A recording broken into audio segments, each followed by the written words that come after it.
Okay. All right, we're doing the clean intro.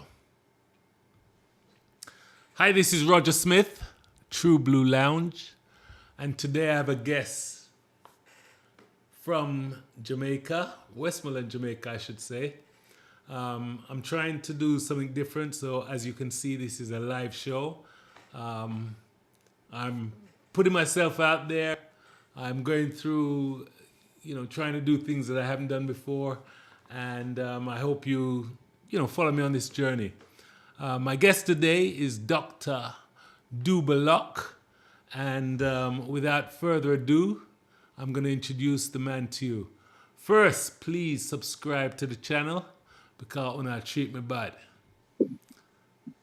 Dr. Rovan Locke, how you doing, sir? I'm fine this evening. All right, good. All right, speak up. Make sure. I'm just making sure everybody can hear you. Okay. So Dr. Locke, I interviewed a young man called Trevor Locke. Is that your brother, sir?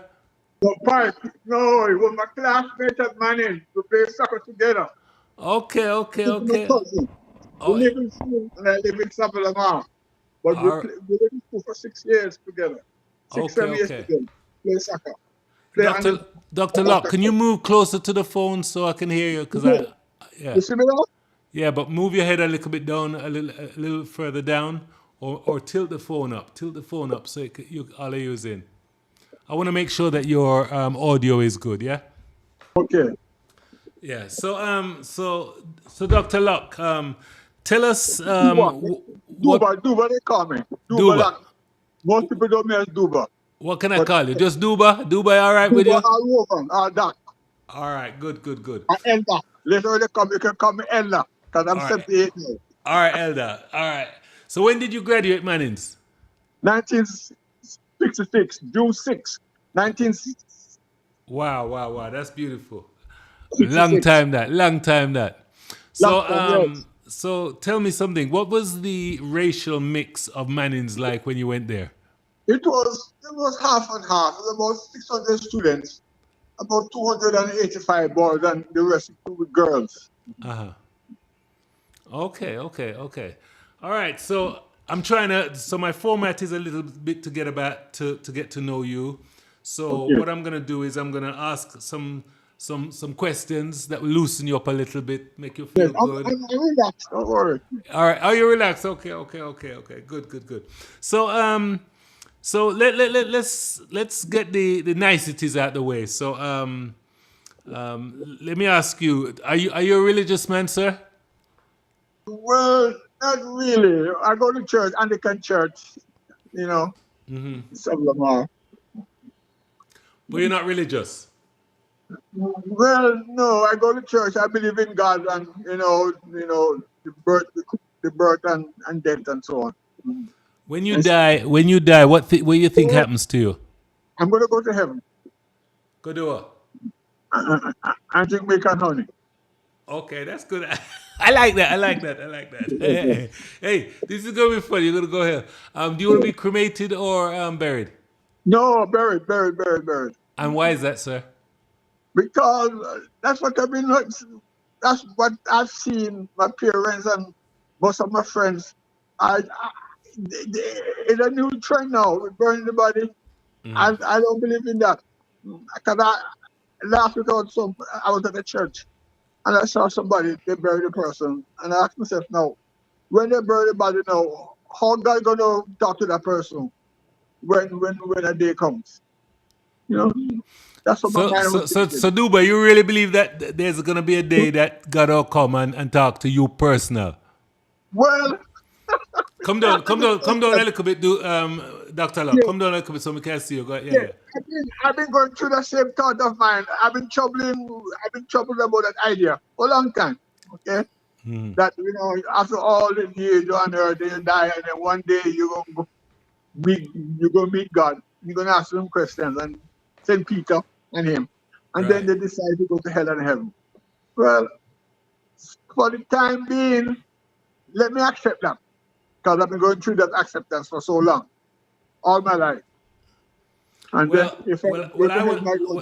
want to be different, and I want to be the guy that asks the questions. I want to buck the system because I believe sometimes the sheep mentality of us humans is too much. You know, we have to have the person that says, I'm not going to drink the juice that Jim Jones is giving us in Guyana, you know, and save Yes, yes, a yes, life, yes, you know. yes, yes.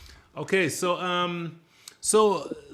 I understand that you were a 400-meter runner, and what is more and more remarkable and astonishing is that you were able to go to champs and do big things as a country boy from Sovlamar. So what I'm trying to find out from you, what was it? Was it the Milo? What was it in those times that gave you the strength of character and physical prowess to go to Kingston where them people are get ready milk and all kind of good food better than we to compete?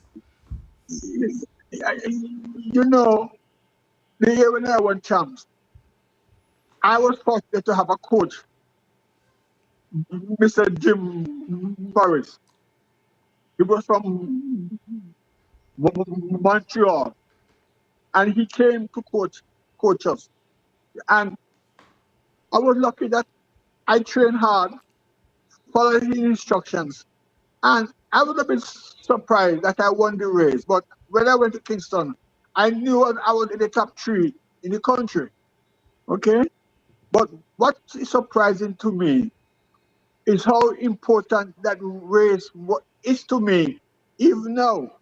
Because most people link me and my life with that race fixation. Right. And there were others before me and Mannings. There was Van Vaughn. He won the 400 the year before me in class one. And there was a guy named Victor Brooks who won long jump, hot step, and the vault. And my race is and the winning is what people keep on is addressing and talking about. It's just surprising how important is that race to me, the school, and the parish. I am beloved because I won a champs, but there were others before me, Brooks and Vaughan. But and when Calvin Vaughan just died a month ago in South Florida, Brooks is alive. He's an MD. And but it's really surprising. And if I use my head when I came from Africa, I could easily say, arguably say that I would be a top member in Holiness administration. Maybe I would be before him. That race almost took me to become the Prime Minister of Jamaica. Are you It is serious? so, it is so fascinating when we go down more in the interview. I will mention how Mr. Siaga, as Prime Minister, tried to recruit me like our boss have recruited him. Siaga had eyes on me to see me as the next person to take over from him. It's mind blowing. I'm doing a book now about my life and that interview with Mr. Siaga in Hanover. And that's my biggest mistake in life. And and and it was all because I ran track, went to America as an athlete, then became a scholar by accident. Because when I went to university at Eastern Michigan as an undergraduate, I had a full scholarship. And then there was a riot in America in the 60s. And they needed blacks to meet the demand of the administration. And the university said they want some more blacks. And I was right there at the right time. And they accepted me. And Carl Stone had just come up from home, from UA. And I got accepted to Michigan. I graduated as an undergraduate. But that race put me where I never thought I would be. And even now, even young kids, their parents have told them about me as a runner. And you as a mother said to me, if you could do this, then you can do this too. But that race is very significant, not only for me, but for all my classmates at Manning. They respect me and love me because I won the champs. I do not believe they respect me and admire me because I achieved in the classroom. So, what year was this? What year was this, champs? And what was the time that you won? 1963. And what year? And what time? What time was? Did you do the 400 meters, or they weren't doing Well, times? Them I times. ran 52-2 in the finals, but it was raining and they put me in lane one where all the water was coming into the lane. I was supposed to be in lane six, but they had the other boys then from the town schools in the best lanes. So, what time was this? Sorry, What the time for what? For the race or the time for for to the be race. there? For the race. Sorry. The race was in 1953. No, no, no. What time did you do? What time was the 400 meter time? Was it 50 seconds? 52-2 52-2. Okay. because it was raining, but I ran 51-5 in the Oh. semis. Uh huh. And I was getting ready to go for the time, to break the record of Nice. 2.7 about the UA. Errol UA thing at the class two time. But then rain fell all day that day. I never forget that day. So I decided I'm going to catch everybody before the corner, before I come on the home stretch. And I sprint the entire race. Mm. And even now, the boys that I beat in Kingston, when I go to champ, they just when they behave towards me. I believe that I was the only person that won a race that a Christian College person had won. Christian College won all the races in all classes beside my race. Wow. So when I go to Kingston now, my age group remember me. And last year I was honored by champs. Issa, that's why I see this book out there. They honored me last year to my surprise. They honored me. The That's Sports good. Association and High School Sports Association honored me. Hmm? No, Give me a big function of champs. that's beautiful. That's beautiful. But guess So, what though? But guess what? It was at the class two quarter mile that got me abroad. I ran half mile when I went class one. wow. And in 1956, I had a white American coach, Uh huh. Mr. Bob Lake. He was a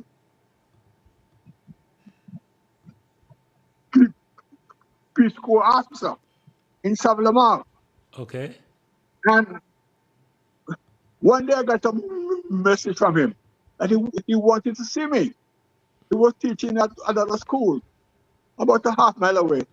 And when I went and saw him, he said to me, "Oh, I saw you on the field running after the ball.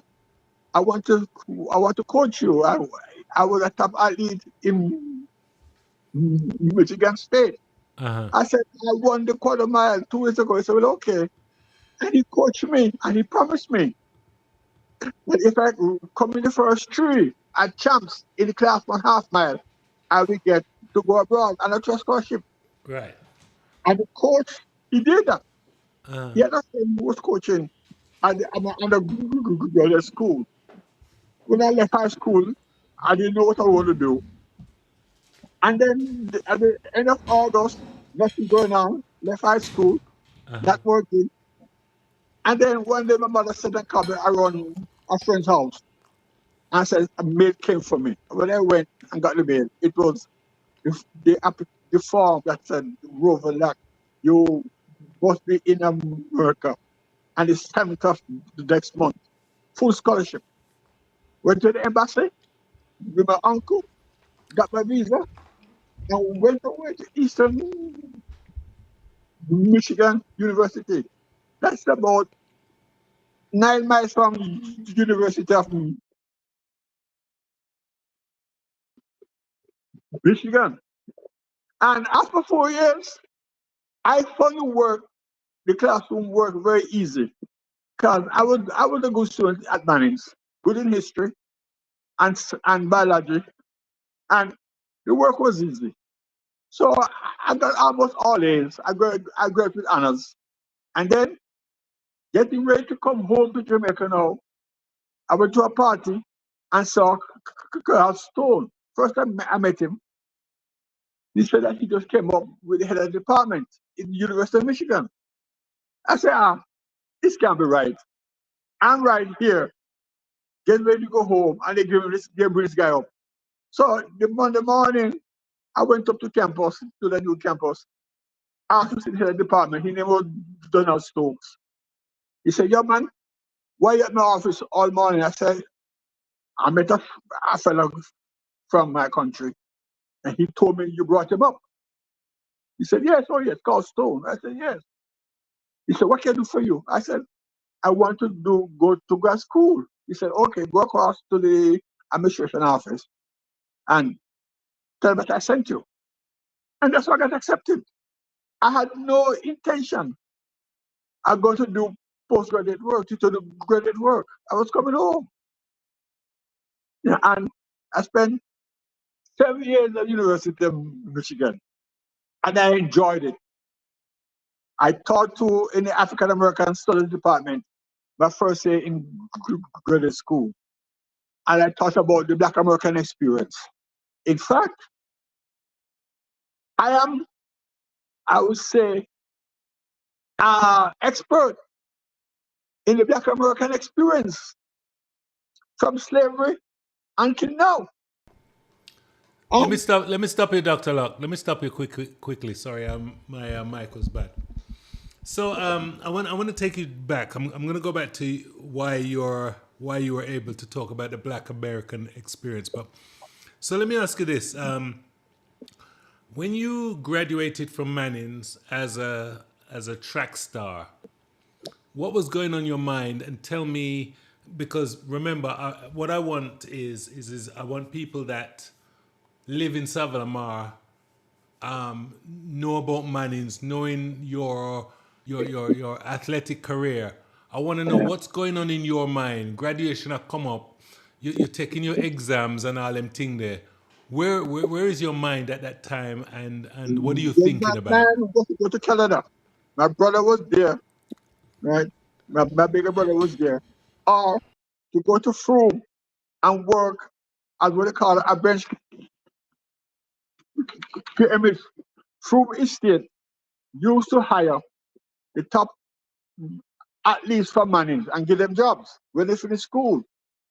So I said to myself, if I didn't get to go abroad to Canada, I was going to go to work at Frome Estate. And that's what I was. That was my only plan. My mother had a bar, but I had no intention to become a bar owner. I was going to work at Frome and play ball. I run track for Frome and play soccer for Frome. Because I played Jakarta Cup at Mannings for 5 years. Me and Anton Tomlinson and Anton Phil. And then after Anton Sorry. You mentioned a man, Anton Tomlinson. Say that name yeah, again, because guess what? Anton Tomlinson. Was He it was was he a good my sportsman, brother. by the way? Was he a good athlete? He was okay. I make him great. I You made him can great. pass the ball to him. Protect the Okay. score. So he But was Anton was good. he was a good sportsman. He was a good baller. Inside So right. he's He was not a just good inside talking. right. Eh? He's not just talking. He really good for true. No, he was good. We had 63. 82. When I was the youngest on the team because they just passed a law that if you over a certain age you couldn't play, and two of the players them and the defense had to stop playing for Mannings, and I got drafted by I think it was Mr. Jackson, and I play right back and can play inside right, and that was a very good team. In fact,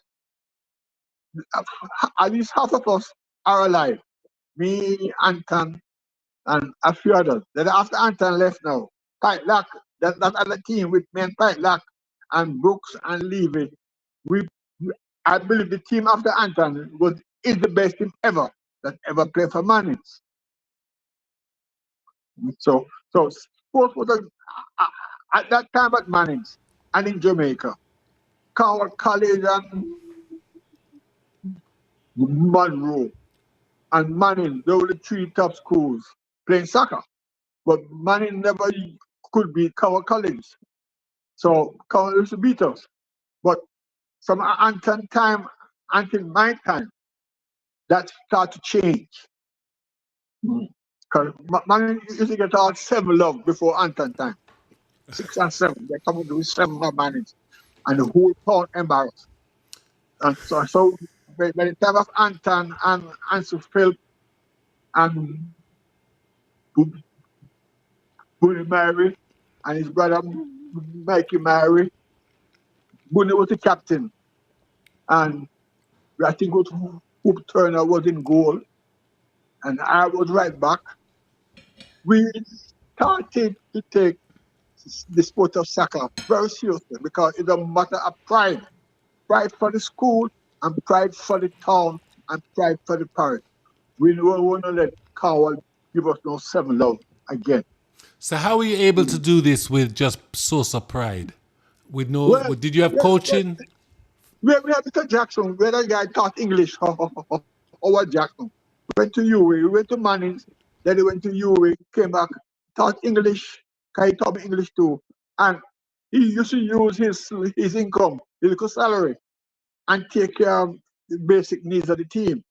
And then he used to go into the town and get people to give us the, all the equipment that we need. But Mr. Howard Jackson, my life is linked to Howard Jackson and Mr. Morris and Mr. Lake. But Coach Jackson taught me English.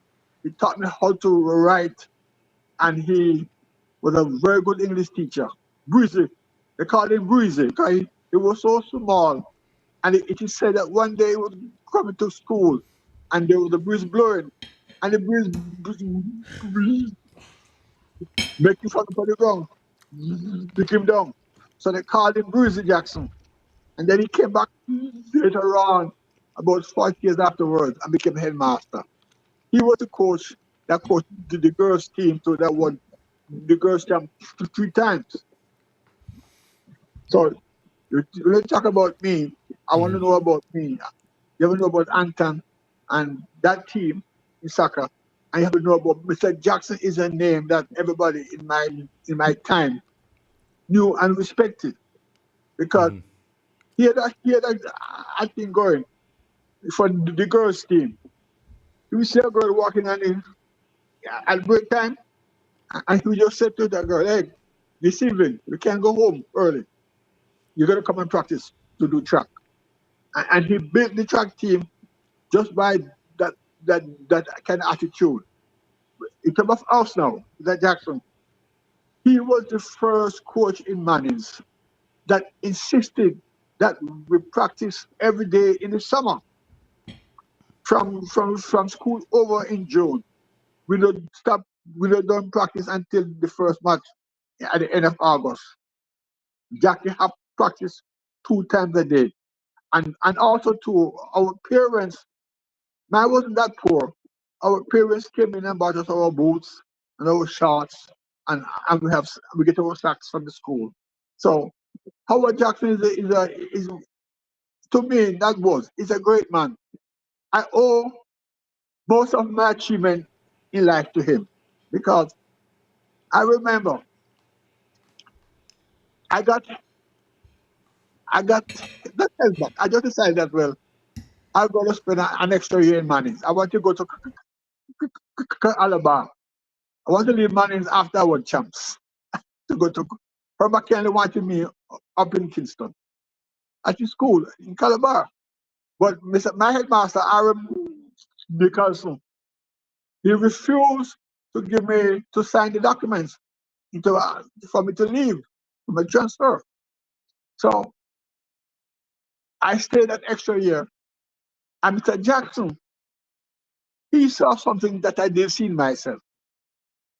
When I was in his English class, English literature class, he used to tell me, he used to call me Lock. He said, Lock, pay attention.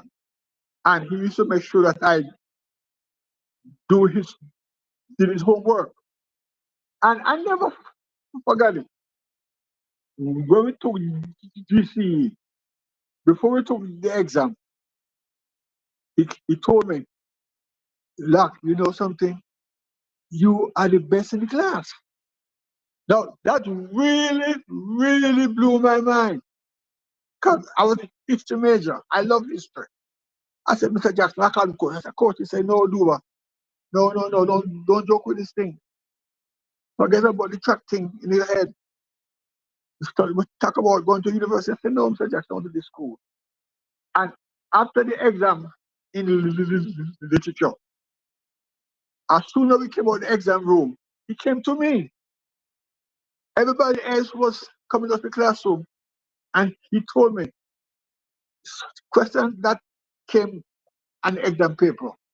You know, we went over all of those questions to the term. He said, if anybody is going to pass English literature, you are the one I expect. And he was correct. I got distinction in English literature. And it started to give me a new perspective of the of who I could be. But at the same time, I knew if I didn't go abroad, I was going to work as Froome. And I would have probably stayed as Froome. I retired from Froome Estate and still living in Savile. So I got a break to go abroad and a trust scholarship. So tell me something. So talk about graduation day at Mannings and all your decision making to where you are. I want to know about career and I want to know about academics. Let me say this to you. We never had those things in mind. The last day of school, we were planning the party. We used to have a party every year when we graduate. It's Saturday night. I never had nothing in my mind but to go get dressed up for the party in the old building. I never have anything about choosing a life path. I just knew finish school, want to go to Montreal. My brother was there, and if I didn't go to Montreal to just go and work, I was going to go and work at Food Estate. There was a fellow named Aston Spence. He was like he was a man's old boy, but he was an older man, but he was really our big brother. Regardless of what sport you were in, every every day in the evening, Aston Spence was at school, and he was working at school, and he was the one who would recruit the athletes, soccer players, to come and work at school. I'm in the human person relation office and play whatever sport you could play for Froome. Because Froome had this thing, Sugar Estate edition. And Froome said was the best in the country. So I knew I was going to play, I was going to run track for Froome and play soccer. That I knew. That was the only thing on my mind. My last day in school. God, my last day of school. It was, we all call it our last day of school. And we sat down, I never forget it. We sat down after the bell rung and we said bye to everybody and sense of sadness, for a little while. And then it was start to plan to look at a job. So I was waiting to go to Montreal. No. And then at that time too, not too many of my classmates, even in upper six, those who went to upper six, I didn't go to upper six. They didn't go to UWI because it was then a bit expensive. They were going away to Toronto or go to Kingston and work for the government. I work for Froome too at the Price Council. Dr. Locke, may I have a Yeah. quick question? What was Jamaica like economically, and who was the prime minister? What was going on in Jamaica at the time? Okay, good. Yes, I was involved at the time too, as a student Mannings. Bustamante and the JLP, Jamaica Labour Party, was the prime minister. The JLP had won the 1961 election. I think it was April 10th, and defeated Norman Manley, and then ushered in independence. At that time, Jamaica was fairly stable and wealthy because of sugar. The sugar was king in the Caribbean, and sugar was king in Jamaica. But also at the same time, there was the aluminum industry start to emerge. There was the Curvine and Alpha, and they were mining bauxite in Mandeville and the rest of the parts of Manchester. So you have King Sugar, and you have the country was developing. It was stable, and so you have a job either at Frew or in Mandeville, and it was a nice place to be. That is why I've been surprised when the left became so extreme. Michael Manley and Trevor Monroe in 1974, 76. It was a dramatic change from what Jamaica was. It was also a rigid class and caste and race stratified society. Everybody knew their place. In fact, let me shock you, and it's painful at a point. I have never lived in any other place in the world as racist and class stratified as Sablomar, Westmoreland, and the rest of Jamaica. Even to this day, Jamaicans, I believe, when they say Barbados is the most elitist society in the Caribbean. But what is mind blowing is that poor Jamaicans have some ugly, vulgar, racial and class attitude and caste certified attitude. It's hard to believe. Now I'm talking about 2025. Nothing has really changed in Jamaica. And what is so interesting, I have lived in America more than half of my life. I lived in South Florida for 18 years. I just came back 6 years ago, 8 years ago. Even in the diaspora, Jamaicans, we should have the lights. If you white, you are right. If you light, stay around. If you black, stay back. From my own experience, a lot of my classmates or schoolmates have a hard time accepting the fact that Lord God Almighty, Duba have a PhD, Duba a doctor.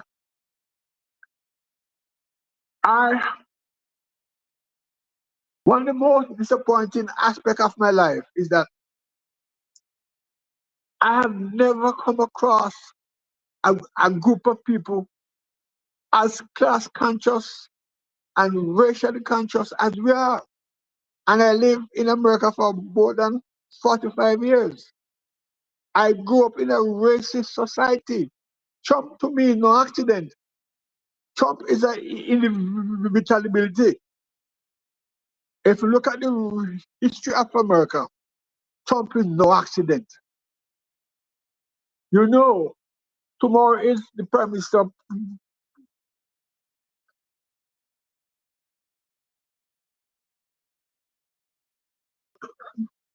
PJ birthday. PJ is the first black Prime Minister for Jamaica. And he ruled the longest, 14 years. Dr. Locke, Yes. part of my style is to just stop you right there and say, so PJ was a Westmorite, yes? Well, yes, Hanover and Westmoreland. Okay, and them and they have the party for 18 and a half and 4 more years. What makes Savlamar Hospital look the way it is and the roads in Savlamar in Westmoreland are so bad? No. I can't deal with that. I'm going to come to that. Nice, I'm glad. Because one thing that I fear is to get sick and to go to Salma or any hospital in Jamaica. It has nothing to do with PP or the JLP. Let me say this to you.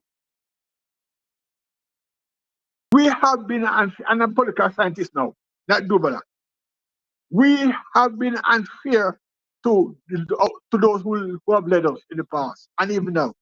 We don't have the financial base to carry out the infrastructure needs of the society.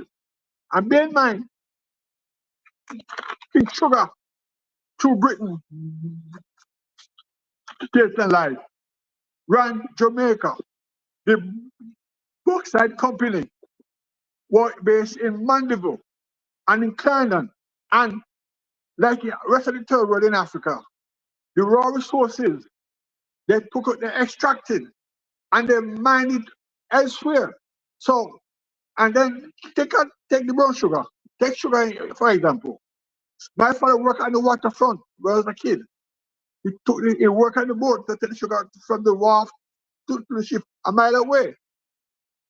Kate and Light took the sugar, and there was a link between slavery and now. PJ, Michael, Shira, Sangster, Siaga. Population increase, and they don't have the funds to do the education, secondary and primary school, and early education, and plus the hospital, health center, and we don't have the funds. And we borrow money. More than half of our revenue that we earn is used to pay back our debt, international debt.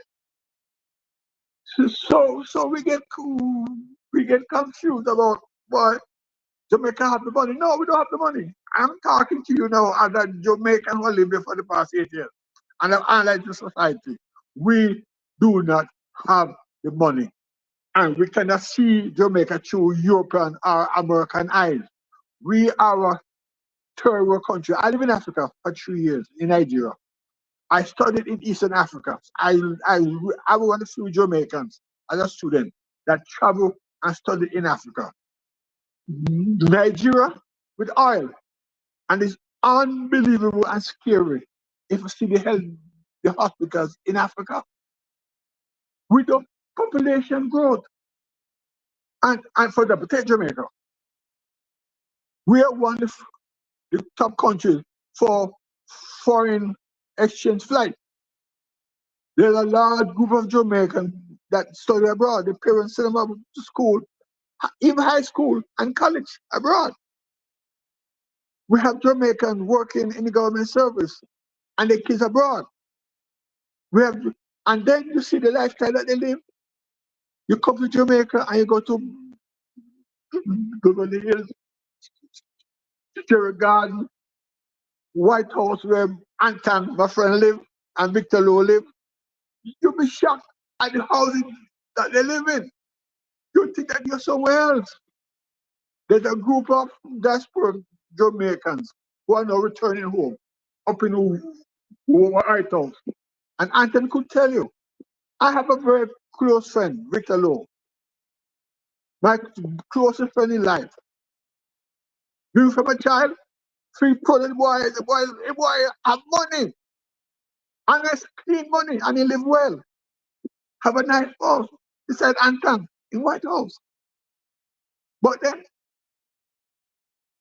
you earn your money outside the country. Anton couldn't come back and have a retirement home in White House unless he and his wife live in New York. They take the tourist industry. Edmund Bartlett, who I know very well, is the Minister of Tourism. And tourism is an entity that creates a lot of employment, but low employment. And more the wealth of the tourist industry stays abroad. When you book to come to Jamaica, and when if you book and pay for your all inclusive, all that money don't come, no money don't come to Jamaica. That money stay abroad. And then the hotel owners are demanding so many incentives for them to invest. We don't have the financial capacity to, to do the things that we want to do. And, and let me give you an example. The health situation is scary. But America and Britain and other European countries are coming for our nurses and our MDs because we can pay them the salary that they deserve. You can ask a person after 7 years to stay in Jamaica and make 100,000 US dollars when he could make 300,000 US dollars in America's hospital. A gynecologist in obstetrician in America. I was married to one of them. They offer her $200,000. My ex-wife, my last wife, she was a medical doctor in Jackson Hospital. She had a medical contract for 225,000 US dollars with weekends off. Jamaican medical doctors and personnel. They work long hours. It's just now they put in a work fixation thing where you only work 5 hours a week. Anything after 5 hours, you get overtime. And it's just like with the University of the West Indies. The salary that we pay the university professors, we don't have the money to pay them. And they're not bringing in the kind of money that they're supposed to get based on their rank. So you're Doctor, asking the government to pay Doctor, them. Doctor Locke, let me kind of rein you into a conversation that's near and dear to me, so that you can sort of put things into perspective for me. So I went to school I went to Mannings in 1977. I went to Unity 75, 76. What can you tell me about the mistakes Michael Manley made and the good things that he done in that time? And I'm not trying to I'm not trying to put an orange shirt or green shirt on you. I want you to be objective as a human and tell me, Yes. what was it that Manley done good and what was his mistakes round about that 1977, 78, when people used to buy and goods were married and things like that, and it was rough. Tell me about that time there and your thoughts. Okay. I studied that era, and I was in college that in university. I know Michael very well. My classmate at Michigan, Dr. Paul Robertson, the general secretary of the party. I know Dr. Duncan when I came out from Africa. I know Beverly Manley. I witnessed the evolution of the changing faces of Jamaica. Michael Manley, at one level, was the greatest leader that Jamaica has seen compared to the man across the bottom, the Castro. But Michael came at a time when there was a need for Michael Manley in Jamaica. Like I said earlier on about the class certification in Jamaica, and racial certification. One of the main problems with Mr. Manley, Michael Manley, he and the people who were going left were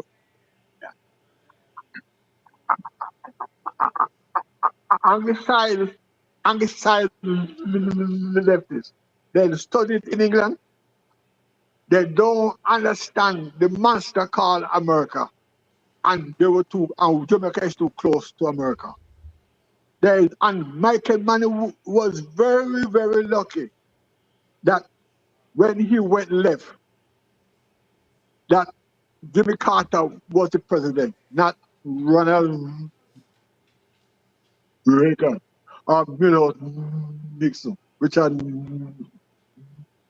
Nixon. We have to understand that in the context of why he was successful. I see him as a heroic failure. He was an heroic failure. And he had to fail because then you can go left and confront America and you don't have the financial base to carry out your left program. Even with free education. Jamaicans, he gave us free education.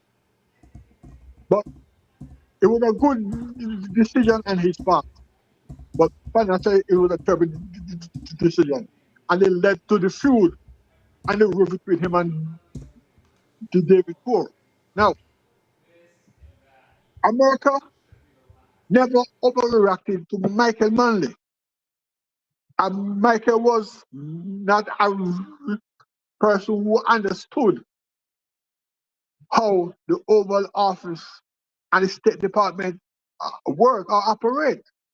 And then Michael was pushed to go that far by Duncan, and Beverly Manley, Trevor Monroe, and what I call the Young Turks.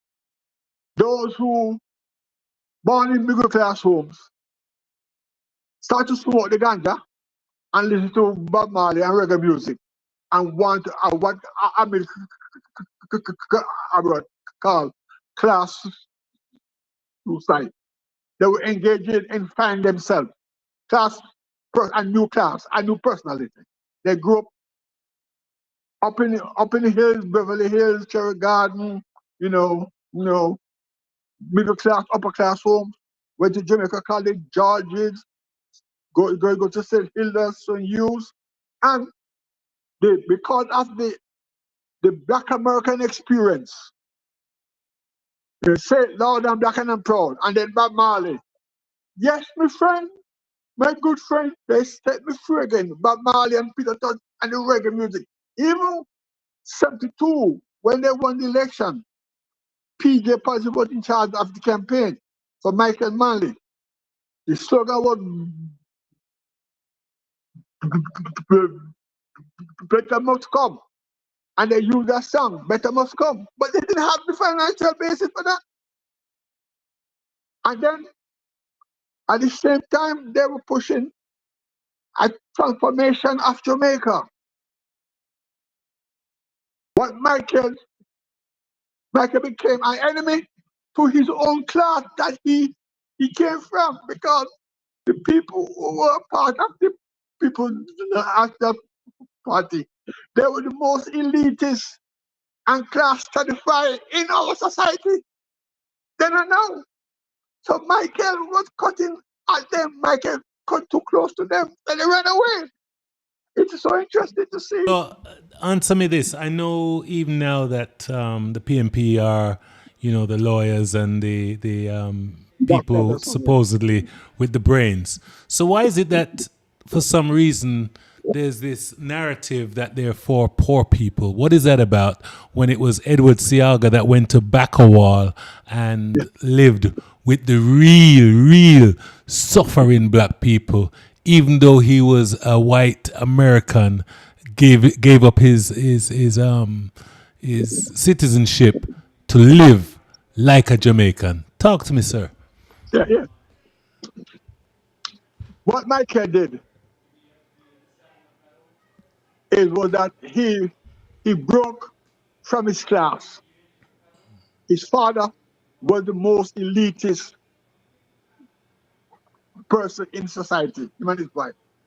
Norman was the man, a good lawyer, maybe the best that we have seen. But Norman Manley had some vulgar, elitist attitudes. So when Michael broke away from his class and took a lot of people from UWI with him.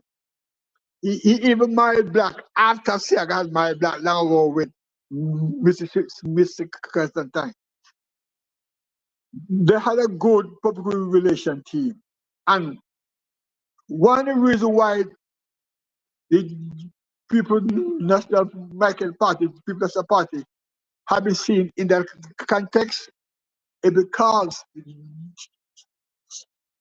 GLP were too close to the big men, the capitalistic class, Ashanai and those people. And then we had just come out of independence. So Jamaica was a colonial entity. And it was a colonial entity with everything up in Kingston. And so when he broke away, the middle class, the kids of the upper middle class and middle class went with Michael. And UWI has always been, then and now, been a part of that party, PNP.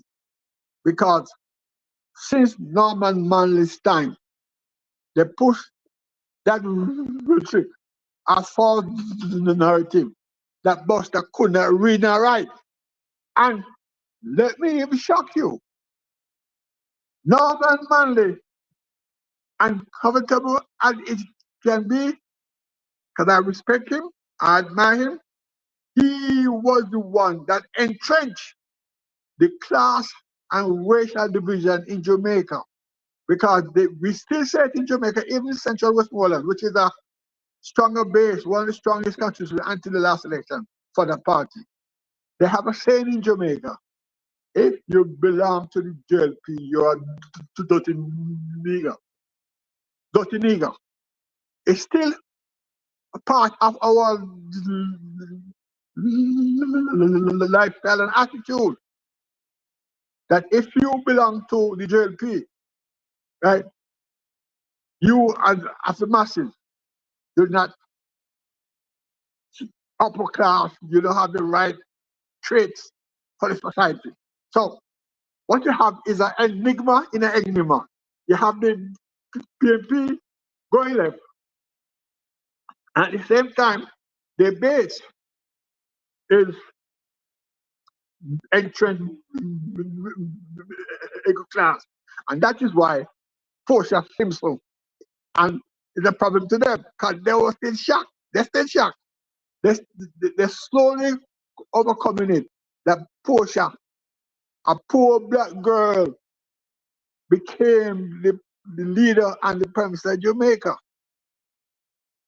And she got there because a certain prime minister decided that, well, he wanted her to be the successor to him.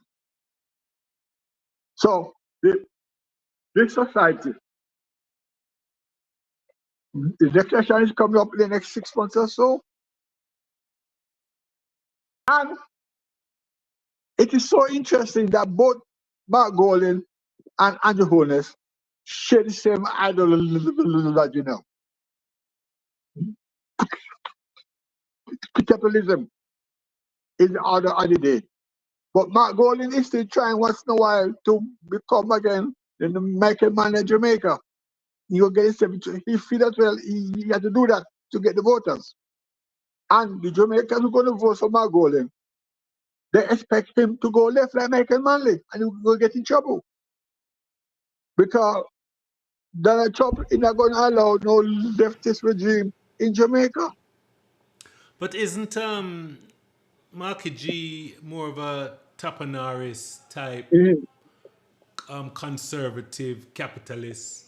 How is he gonna walk with the little butter pan and resonate with the real people. When to buy them chicken back and flour like in No, the no, no, 80s. no, no, no. He got taught the rhetoric at the left.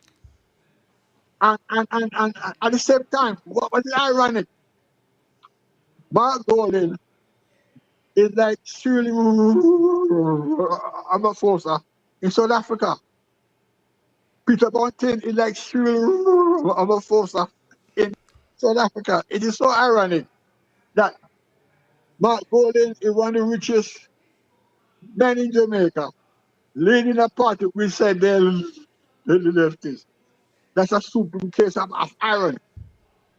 But Jamaican, the average member of the party, they are going to vote fight because of what Michael Manley had done. There is institutional memory of Michael Manley PMP.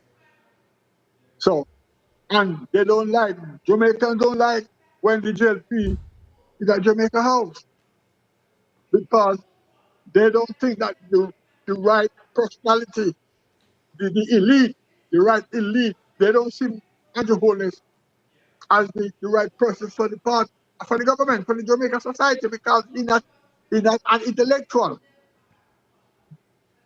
Jamaicans are caught up with this intellectual mystique. And also too, you know what to say?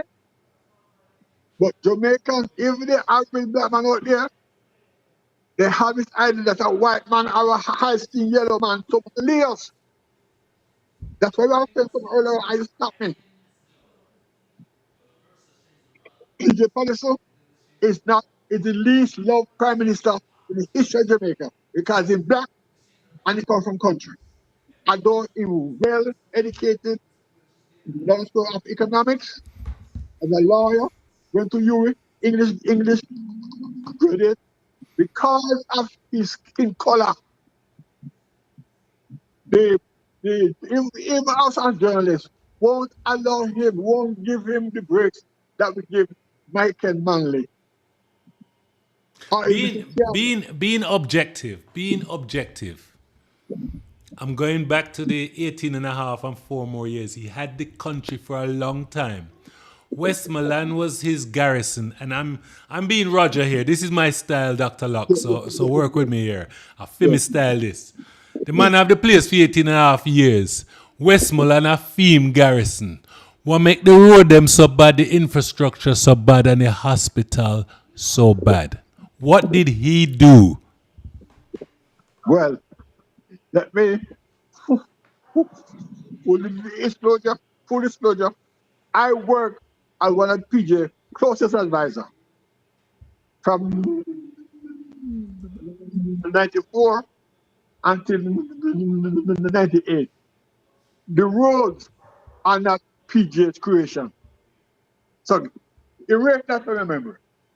Because if now, with the money that Andrew going to spend on the road, the problem is this: we're a country that have a rain season, and we build our road with mall, and we put a little asphalt on it. When the rain come, May come in, and then you have August and September and October.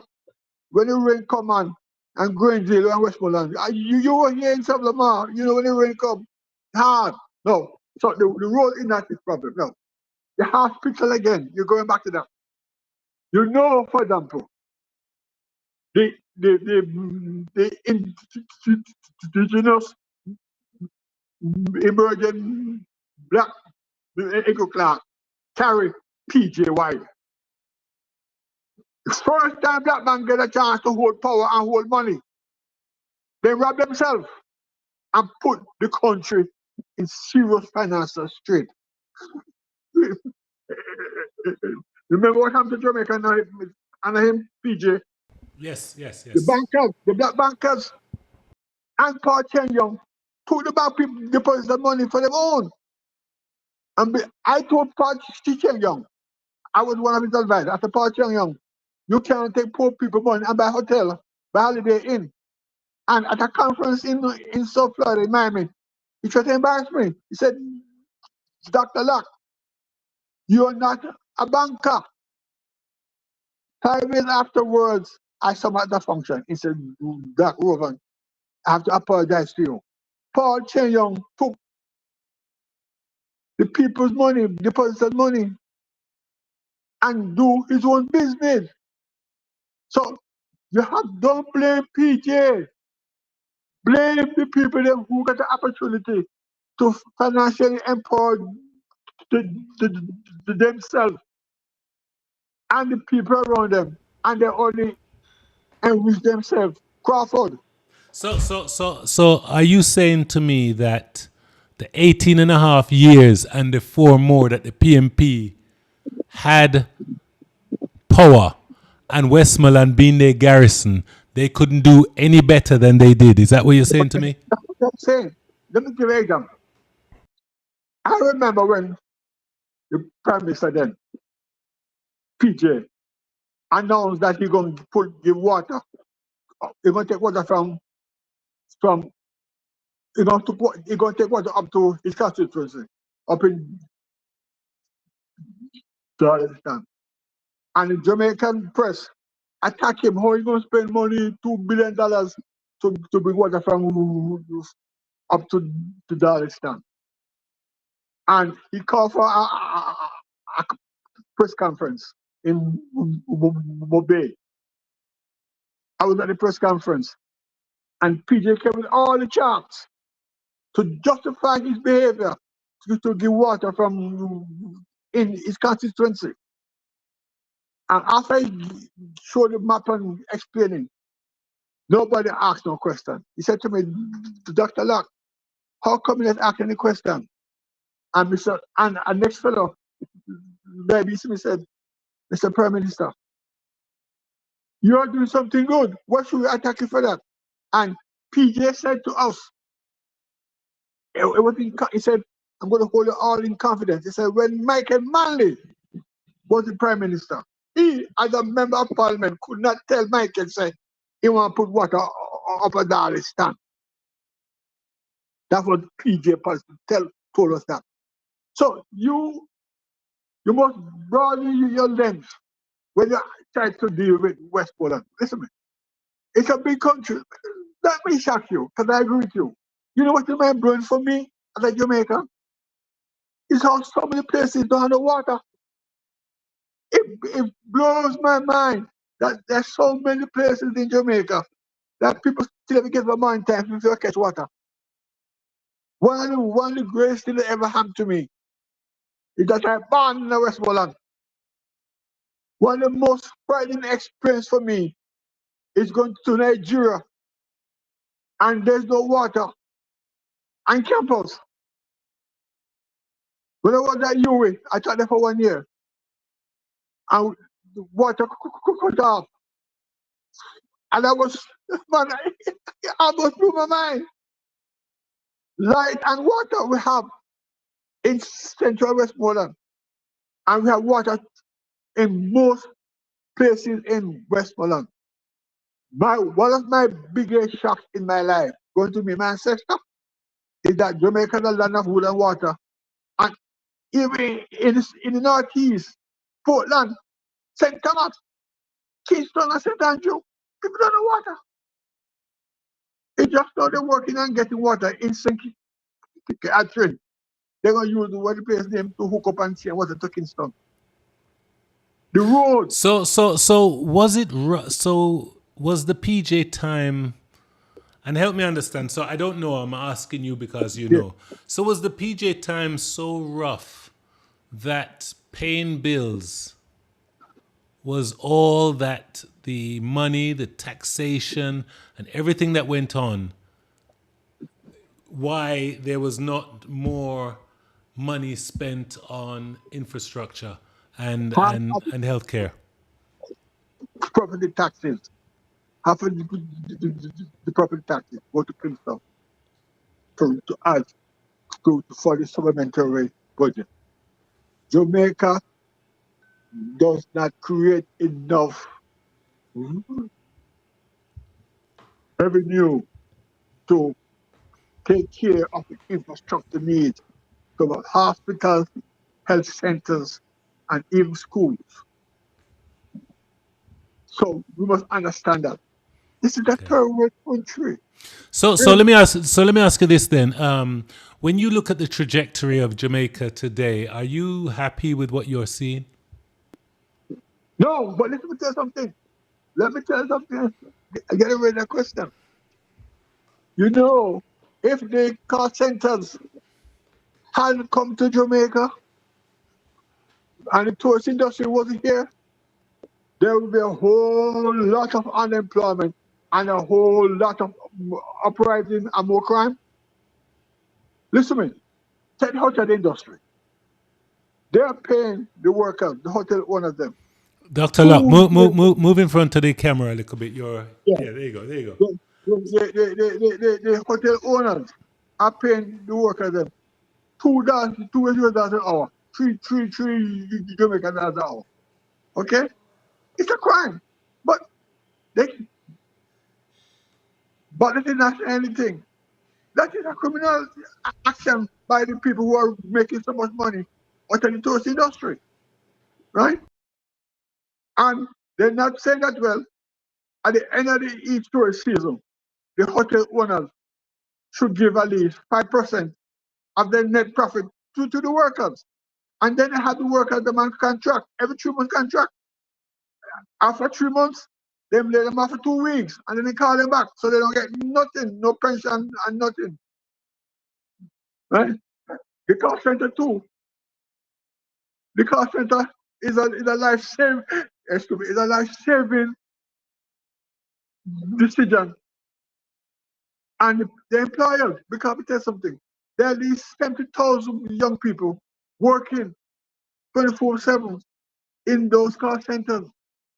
And with AI coming in now, and it said that AI may lay off a lot of the people at the call center, maybe to also into this industry.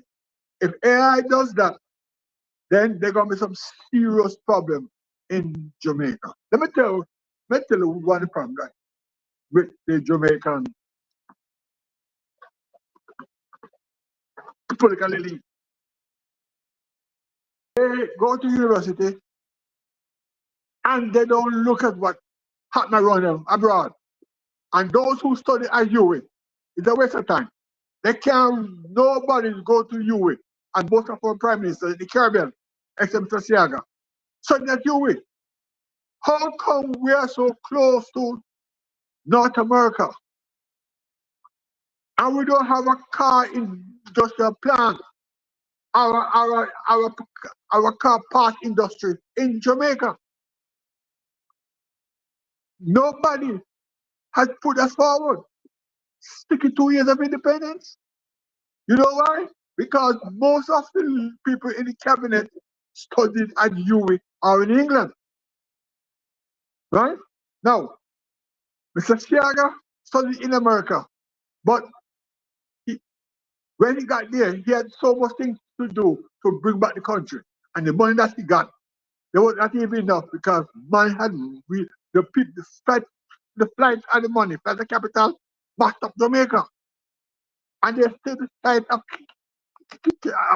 capital even now in Jamaica to New York and Toronto and so on.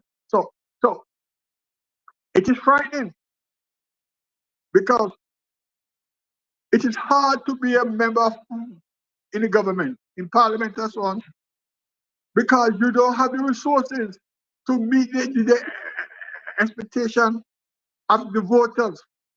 They're asking you for so much, and you don't have, all you have is just you can get as an income, as a salary, and then the government will say what they're going to do in the constituency. But the money don't come to you. It comes through the National Works Authority, National Water Commission, right, Ministry of Health, and so on. And the nurses and doctors, they're underpaid. And we need more nurses and doctors, but we don't have the money to pay them if they graduate and we have and we have enough surplus. We may have to do what Castro is doing.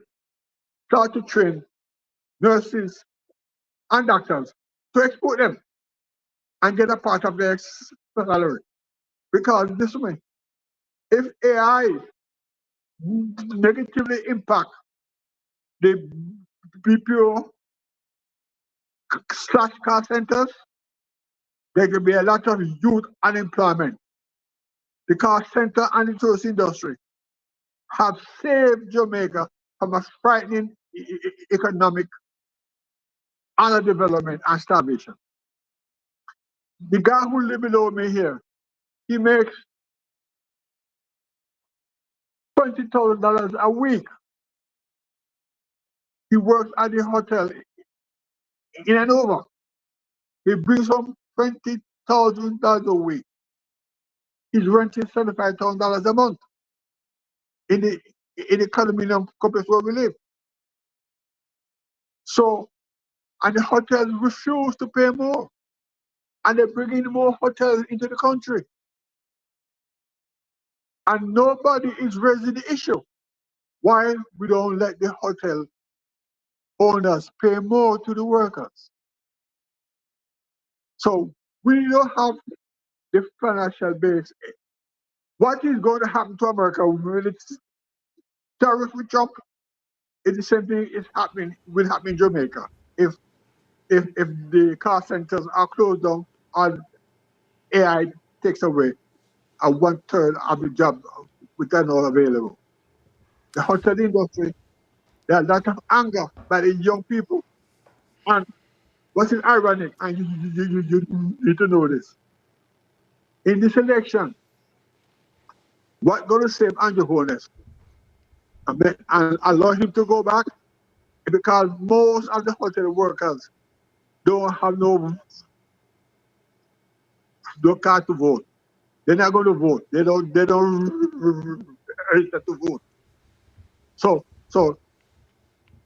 Mark Gold is not going to get the vote. But they're angry at Andrew Holness and Bartlett that they allow the hotel owners to pay them their low salary. Tell me something, Dr. Locke. Do you wear a green or an orange shirt? You know, when I listen to you, you know, you sound like a little bit labor rightish, but you, Right. I'm but liberal right by birth. But I'm a but political analyst. I'm liberal right by birth, but I work for the PNP for two prime ministers, Mr. Ponsu wow.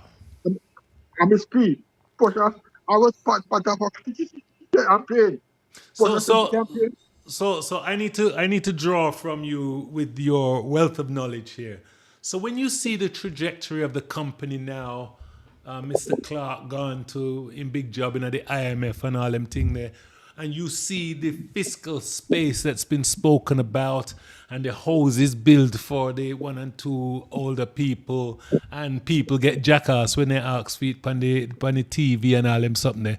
How do you feel? Are you hopeful? Do you think, hey, I like what Andrew's doing? Or do you think Master Mark, who we don't know if nobody know what primary school he got to because everybody sure say England he born. No, You he know, born in Jamaica and he went to Ampian. And then he he went went, he went to to a primary school. Campion. He went to Campion. Campion for about a year. Our When he went primary to high school he go. school, Our primary school he go. no, he never go to primary school here. He never go to primary school He here. was But listen homeschooled, up. was he? No, but listen up. But give Mark credit. Listen up. Mark was never, and he will tell you, he was never interested in this high office. Let me tell you what happened. Portia to Peter Bunting, who was general secretary of the party, recruited Mark Golan to be Minister to Justice. And and he worked with Portia. He was the treasurer of the party. The seat that the Minister of Finance, Omar Davis, had, Peter Bunting was to come up to take that seat. Peter Bunting was to leave from one to Esther to take that seat that Mark Golan now has. It so happened that Omar Davis got sick and they gave the seat to Mark Golan. But even now, Mark was not interested at that level. He was holding the seat. He was holding the seat for Peter Bunting. Let me say it again. He was holding the seat for Peter Bunting. That means give you the irony, the supreme irony of Mark Golding getting ready to maybe become the Prime Minister of Jamaica. The top person in Jamaica besides Dr. Locke who pushed Africa consciousness is the former Prime Minister of Jamaica, the former leader of the PNP, former president. It was PJ Patterson who came to pad up and run for office because there was a feud, intractable feud between Peter Bunting and Peter Phillips. And it was hurting the party. And PJ was the one who's blocked Peter Phillips from becoming the head of the party when he went against the speed. Because Peter Bunting, Peter Phillips was Michael Mannings' spy in the cabinet when PJ was the deputy, was the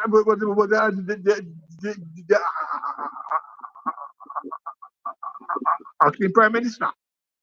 And Peter Phillips crossed PJ Patterson. And PJ took an oath that whatever blood and life we have in the party, Peter Phillips will never become Prime Minister of Jamaica. No, I'm live, so I could say that. Few people know that. I know it. Right? So Peter Phillips and Peter Bunting, there was a clash. And Mark Golding was the financial man around Peter Bunting. And when Peter Bunting couldn't get the head of the party, couldn't win to become the head of the party, PJ Bunting tell Mark Golding, a white man, to put up and make him become the president of the PNP. And what is so ironic, PJ Bunting is a Pan-Africanist, a Gambian, have his own institute for Africa and the region, CARICOM African Institute and campus. And he was known as the young, gifted and black. Nina Simone, that's how PJ was known in the party. PJ was a black conscious man with the Afro. And he brought Mark Golding into government and to the party to Peter Bunting. Mark Golding was always the front man for Peter Bunting. It will go be interesting if Mark Golding wins. If you're going to make Peter Bunting deputy prime minister, if Peter Bunting gets a seat next election, that's it. So, and then if they push the program that they have, they're pushing for the poor. They feel that the government must take care of the poor. That is outdated. Because what you're doing, you're entrenching the poor to be poor. We need to go for, and I'm talking from being a roots man, a ghetto man. I left this in America, I left it out here. We cannot keep on pushing that it's government's responsibility to take care of the poor. You have to build a capitalist class, and that wealth that you use to take care of the poor. You can ask the government to take care of hospital for free, health care out there is free, you know. So They Dr. can Locke, health care for free. So Dr. Locke, and Yes. just for people that's asking, you believe in the trickle down economy. You can't pour the victims. You believe you make good business interests and investment opportunities for people that can spend money, and you think that the disenfranchised will benefit from it automatically. Okay? No. I don't want you to stick up time in that way. No. I come from a different perspective. Because I see this, what I've seen in Jamaica is this entitlement expectation by the poor. I see where people feel that, well, if with me, Dr. Luck, I go away and my responsibility come back, join government and compete Dr. for the Locke, before resources you go to give on, them. define when you say the poor. When you say the poor, who are you talking about, and what percentage of Jamaicans constitute that? And then go on with your It's at least two, two-thirds of the society. The, the poor is at least two-thirds. We have a problem in Jamaica. The young men, when they go to school, they're not interested in education. They don't want to use education to move up. They're not. They're not. They feel well they can do the scamming. Well, they can do the herb that they used to do that work before. So they want to they engage in scamming. Now, the poor who don't have no formal education, don't have no, they can't read nor write, or can barely read and write. But you cannot, they feel that they must stay home. And the member of parliament must go there and get the resources, the national resources from the government, economic resources, and carry home the bacon to them because they vote for the member of parliament. So my vote give me the right to tell you what me want. My one vote. And me put it there. And me put it there to take care of me. We need to change that. There must be a work incentive. Don't care how poor you are, you can't 18-year-old, you can't stay here all day.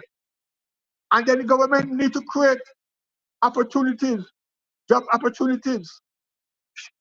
Find create factories. Bring factories into the society, so that people can work. But you can't have people get up in the morning, wash them teeth, and watch television all day. And then the boss man come Friday, the MPS send home the package. No, no. It is troubling what I'm saying. But at my age, it seems to me I'm been conservative because I've been out there for 8 years and I've been around a lot of the young men and women who don't have no work mentality at all. They don't have a work mentality. And that is one of the reasons why I never got into politics. Because I just didn't see myself going to university, come back, then go to Kingston. And my main function in life was to go to Kingston and go to Parliament and run a industry and make sure it's me nice up the corner. It's my job to nice up the corner because you give me a vote. So I don't tell you to go there and look at work. Me supposed to go there and bring home the bacon. Set the constitution right. I'm not meant to eat your food. So we have to be careful of how do we go forward in Jamaica and the rest of the Caribbean. Because, take for example now, we don't have oil like Guyana. We don't have oil like Guyana. So what else? Sugar is dead. Bauxite is dead. So is and the AI industry, the computer industry, the highway, this transformation highway industry don't create enough jobs. And we have to be worried and start to plan what we're going to do if AI start to take away the job that is in the BPO industry, call center industry. And the people in those industry, they're only working there for a while. They don't want to stay there for 10, 15 years because of the 2 years out an hour. It's, you can't live at $2 an hour. Whoever if I was the Prime Minister of Jamaica, if I was Margolin campaigning for election, I would make the hotel owner mad at me because I would say every hotel owner at the end of the year, end of the financial year, 5% of the net profit must go to the worker, and I'm going to cut out contract work in the industry. You have people working for 3 months and they'll lay them off. Do you So that, believe? Do you believe? Do you believe the hotels have 5% net margin that they can actually relinquish to the workers? Do you think they make that much money? yes. Listen to me. After you build a hotel, and after 2, 3 years, I get the tax incentives. So you make a choice. I can't give a tax incentive if you're not going to give me 5% back to the workers. They get tax incentives. I don't think they ain't paying taxes. And then they also demand that they own the beachfront. Hey, you know something? After the first 4 or 5 years, I tell you give me back your money. And if you invest in the 5% that the workers are supposed to get, you have no problem generating the 5% every year to pay them at the end of the year. For example, let me get them. I marvel at Andrew Holness, the way he deals with me. Andrew Holness and I respect each other. But when I was Minister of Education, he used to come to South Florida where I was living. Every month he was out there as Minister of Education. And one day I was taking to his car. I asked him, Mr. Stuff, every time you come to the diaspora, you come to South Florida, you're always asking us to give to Jamaica. Right? I think he rubbed me the wrong way. Plus, he heard, according to him, through Bartlett, that I switch. PJ, when I work for, I didn't switch. PJ asked me a favor. PJ drafted me into his government. God put it as well. I don't want to go to Kingston and live. I'm a Morris. I decided I'm going to live in Summerlin. No. I see in the debate, in the budget debate, both Andrew Holness and Mark Gordon talk about, and the both parties, about the bank assess tax.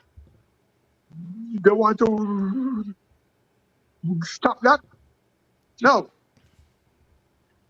If Andrew Holness had come to me, I would tell Andrew Holness what he needs to do. He needs to have a community reinvestment act. Every bank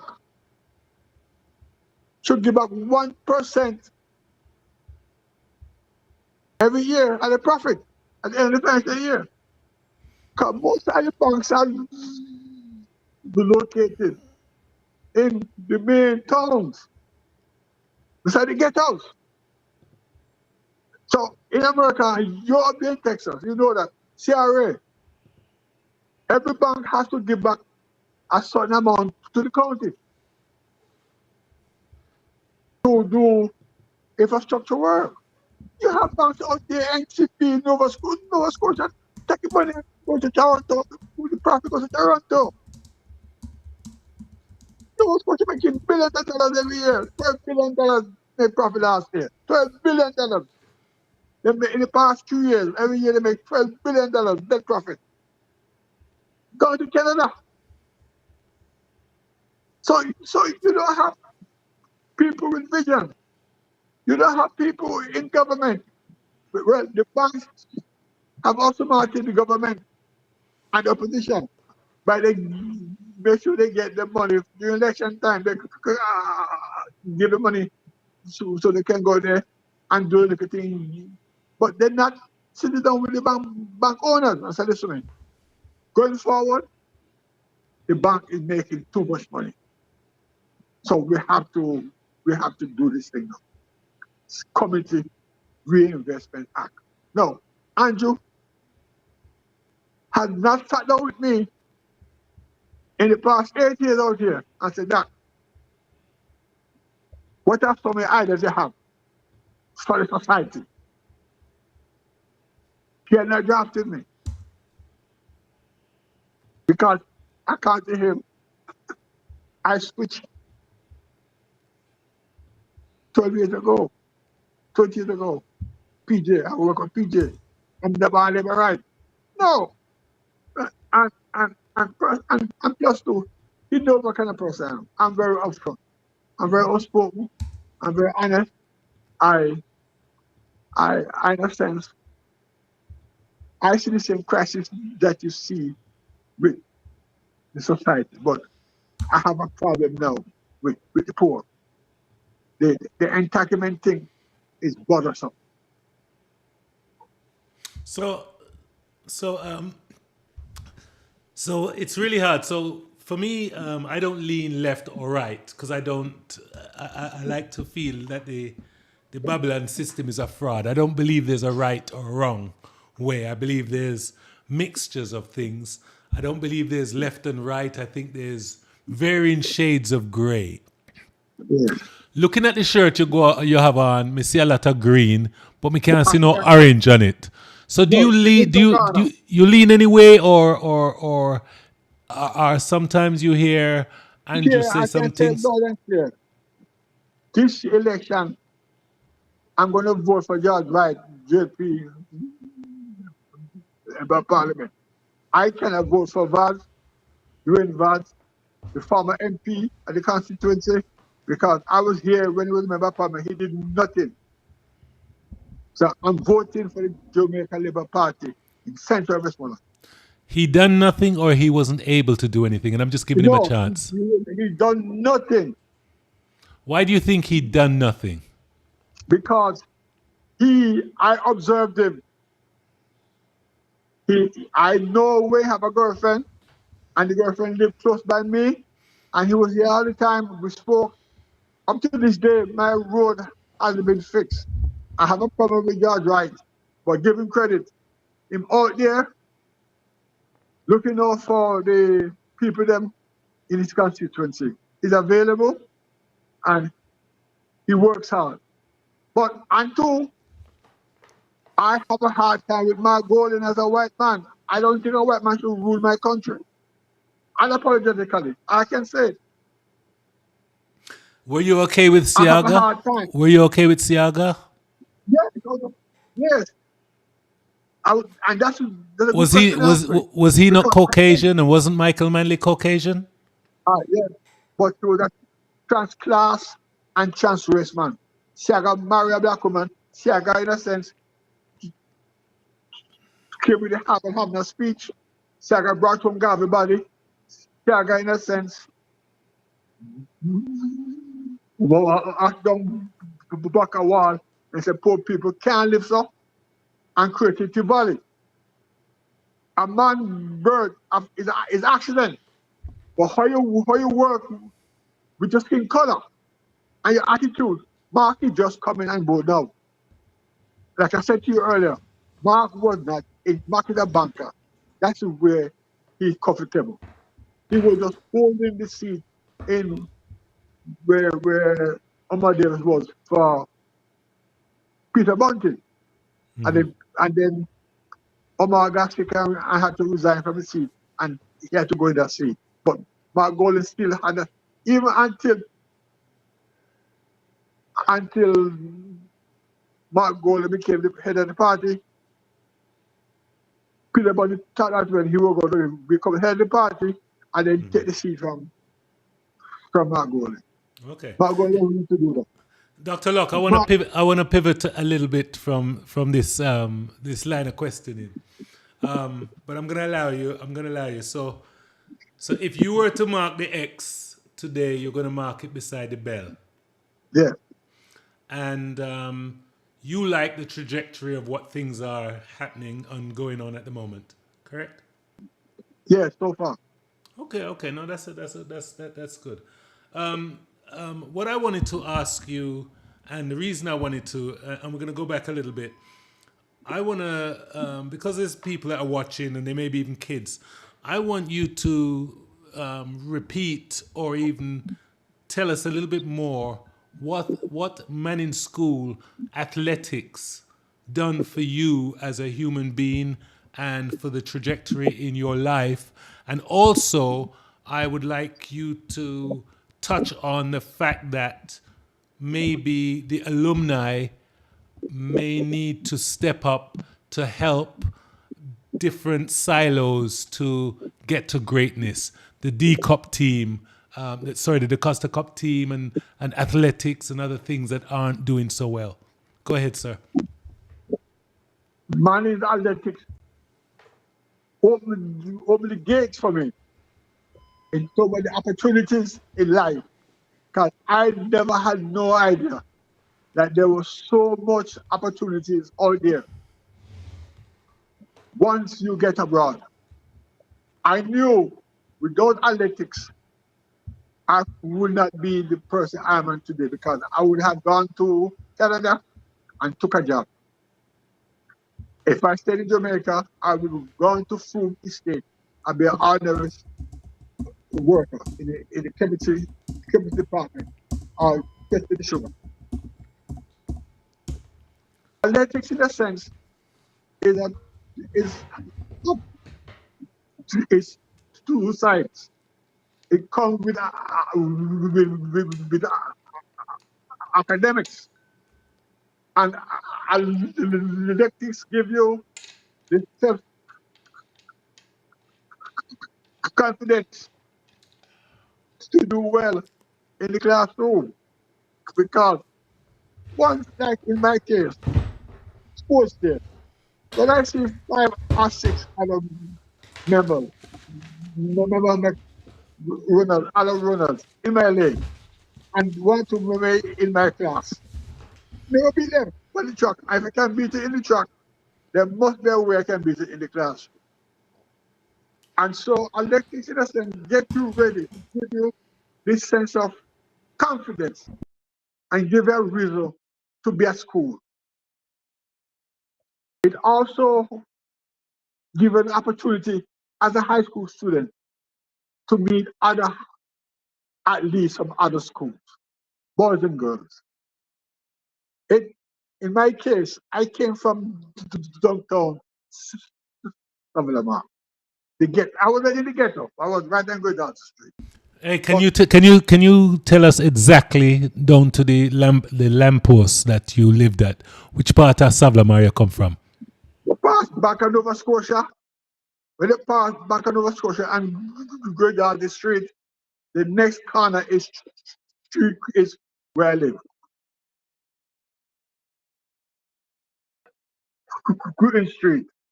And when you pass that's all and go straight down is the market. And anywhere in the world you are, the closer you way to the market is the lower your status in society. Anywhere in the world, if you're close to the market as a scientist, if you're close to the market, I never knew that. Never knew that. if you're close to the market, your social status drop. And everybody student who gonna watch this video, they're not gonna admit it, but they know I'm talking the truth. Then I know they have a hard time with me being a star at the school because I'm from So how did you how do I'm you from Toronto. Huh? how did you manage being the black kid from Savlamar with the social standing equal to living close to the market, but being the star? What was it like being that kid? You know what I mean? Okay. Poor I was but thinking, rich. yeah, I enjoyed it. Pampered. I was pampered because when we had houses, Clark, Sigrid, I was the Clark house in high school. Clark, Sigrid, Vickers, right? And so on. So we have our house meetings and then when you have sports day, and our older generation of students, we are tighter than the newer graduates of school because we have our houses.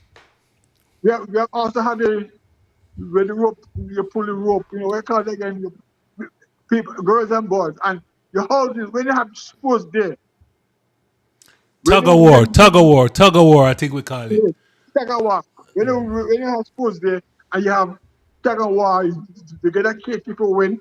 If you win, you get a cake.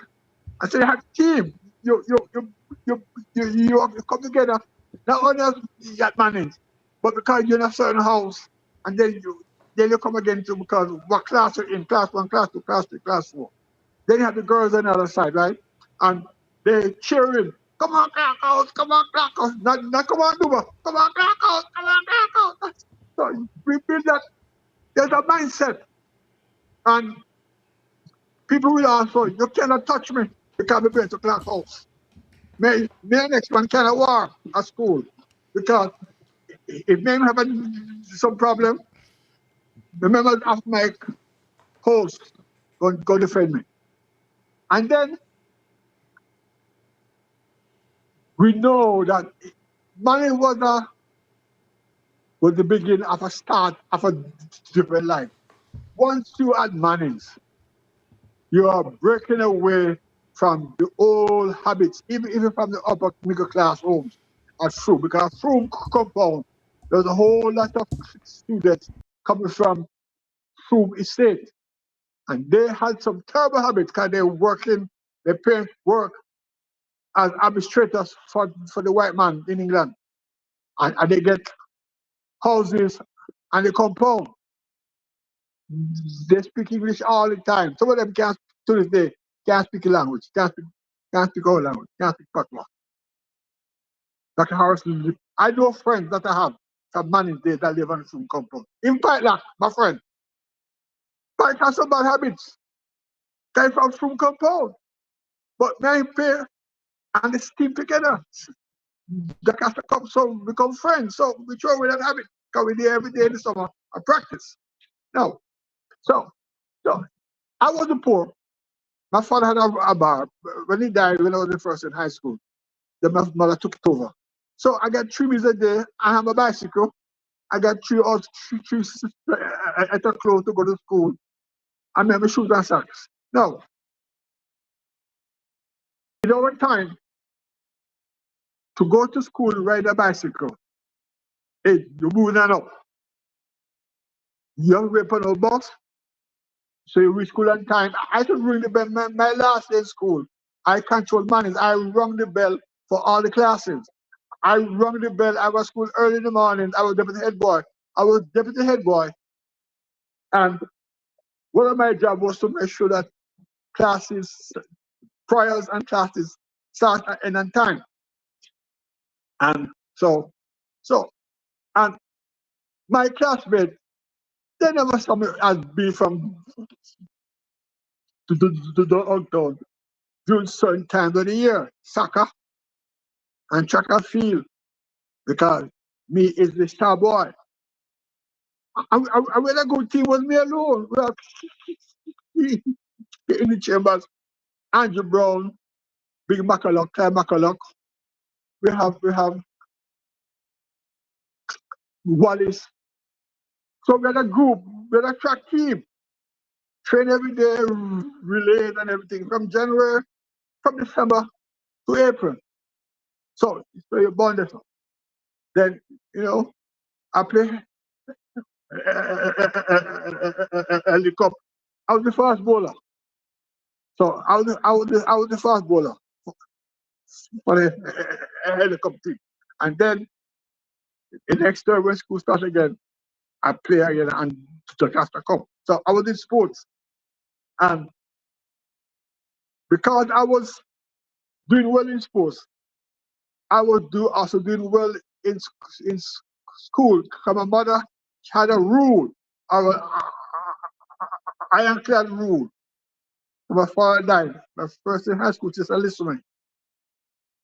First 5. She said, I got 5 fingers on my hand.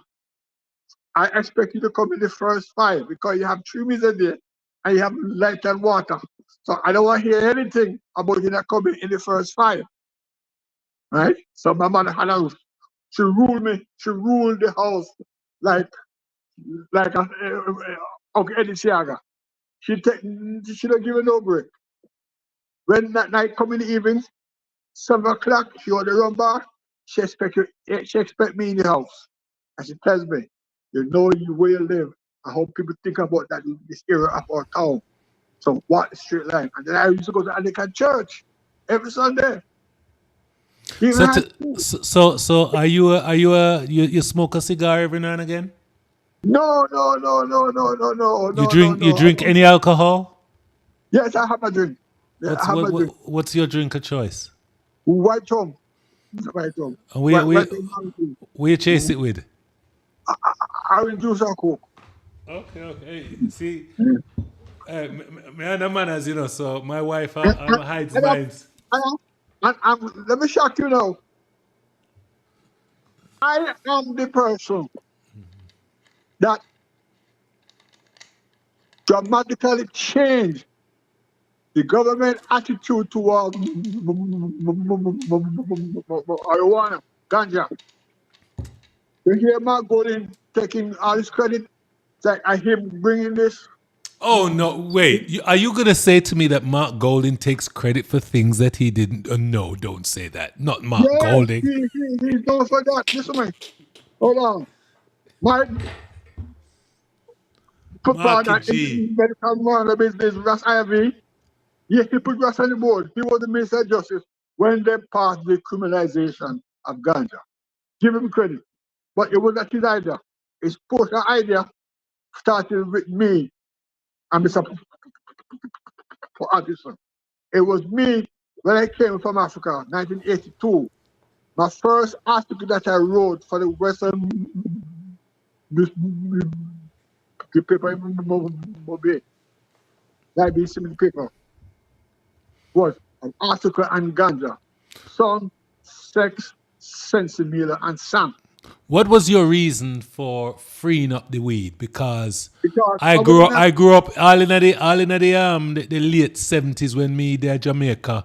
If you were too dark, if your nose was too flared, if you smoke ganja, your mother and father says if they wanted to upset you, they would say, "You're going to turn what? Smoke ganja and turn but Rasta." listen now, one of my best closest childhood friend in life was Peter Touch. Peter Touch and I went to primary school together. Okay? When Peter Touch joined Bob Marley and the Wailers, I knew him then. Then, and one of the reasons why Jamaicans didn't support the GLP was because they harsh attitude towards ganja and the uprising in Bombay when the Rastas were killed and the first were killed. But beside that, the British colonial rule that a man smoke a spliff, he goes to the in Bob went to jail, Bob was saying, yes, my friend, my good friend, they free me again. Now, I went to Africa, Nigeria, University of Ife. And when I was there, the, the Evans, the 400 Google analyst in Mexico, he was working for the American government in Nigeria as a track coach. And I don't know what happened, but I'm bucking up somewhere.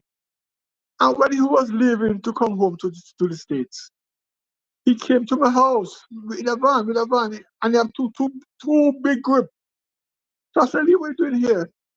And Lee pick up a bag with ganja and pack the two bags with ganja to fly to the west coast of America, to California. So I said, "Lee," he said, "No, man, I have a diplomatic passport. They're not going to check me when I go back to California, to LA." And then when Bob Marley died, I was on campus at University of Ife. And I didn't know that so many students smoked ganja at University of Ife. They had a party at my house and they burned the ganja. Then when I came home, 82 now, 82, there was Sega was the prime minister. And there was the police was giving the young girl down the Negril a hard time because they were catching the sailors, catching tourists. And the ganja man, they lock them up too, take out the ganja. So I wrote an article. I said, this is wrong. Prostitutes is a way of life in the grill. Why the policeman, if he want little sex and the girl don't give him, the next time he see on the street, he lock her up and deprive her of income. So I wrote the article. It was a biting article. It might could be a newspaper. In the Mirror, in the Western Mirror. And Mr. Shaker called me. Said, Dr. Lock, I like the article. I need to see you. I said, why? He said, come to my office, Dr. Lock. It's a prime minister's order. So I know you. Trying to recruit you in the government, but you won't come. But when I talk, he said, tell me the reason for the article. I said, Mr. Shaker, tourists, the white men come to Negroes for sex and ganja. So how you can have this law? And he was the one who announced to Jamaica in Parliament, say, bank managers, go up to Orange Hills and go up to the hills. Don't ask no question. Take the money from the ganja men them. But in the next 6 months, all ganja growers, your days are numbered. Plant aloe vera. And they laugh at Siaga, but he was right. Because the president of America then was giving him a hard time about the ganja, but because the people was switching from ganja into cocaine and blaming the ordinary grow a ganja. So anyway, I left and went to the States. But I came back on PJ now. I said, PJ, how you a black man? And you have police arrest the ordinary man who be trying to make a living. And he said, do what? You know, you're right about it. And we spent some time discussing it. Every time I saw him, I said, Prime Minister. He said, don't come with Prime Minister, come with PJ. I said, no, it's Prime Minister. And give him his credit. After his first year or two in government, PJ make sure that no army or police or helicopter, no army helicopter spray the ganja fields in Negril, in Orange Hill, or anywhere in Jamaica. PJ had a personal principal position on that. When Bush became Prime Minister, he, in a sense, reminded me of my position towards ganja. And I shared my views with the Prime Minister then, the first woman Prime Minister of Jamaica, Bush so. She and I was extremely close. And so she carried on that same rule and principle. No helicopter go spray no ganja field. Right? Andrew is not conscious enough at that level. But him allowed Chuck, the Minister of Justice, and the Minister of National Security, Harry Stamp, to work with the new law that sacramental herb, among Rasta can plant 2 acres for sacramental herb in Jamaica. But back to the question you asked me. The mere fact I was an athlete and a good student give me this sense of pride and the sense of place to go forward in life. But like I said earlier on, what is so sad for me is to see over at Mannings, we don't have a track program. I could get at least 2 students every year if they were good and reach finals and champ to go abroad to my alma mater, Eastern Michigan, or University of Michigan, and full scholarship. And you saw the big track meet that Ken Johnson had until last week. People make $100,000, $50,000 for one race. It's track and field is a business. Professional track and field is big business. And most athletes who go to champ, once they reach semifinals or finals, they automatically get a track scholarship to a 4-year or a 2-year college in America. So why is it that Mannings, headmaster, does not fire Mr. Hughes, the coach, who is not interested in building a good track team like Dr. Lackstein? The Jocasta Cup, Mannings School, I know Victor Lowe going to hit me for this. We have now gone to become a school that want to win the Jocasta Cup. Everybody, and Garrett Hamilton and those people, pushing to win the Jocasta Cup.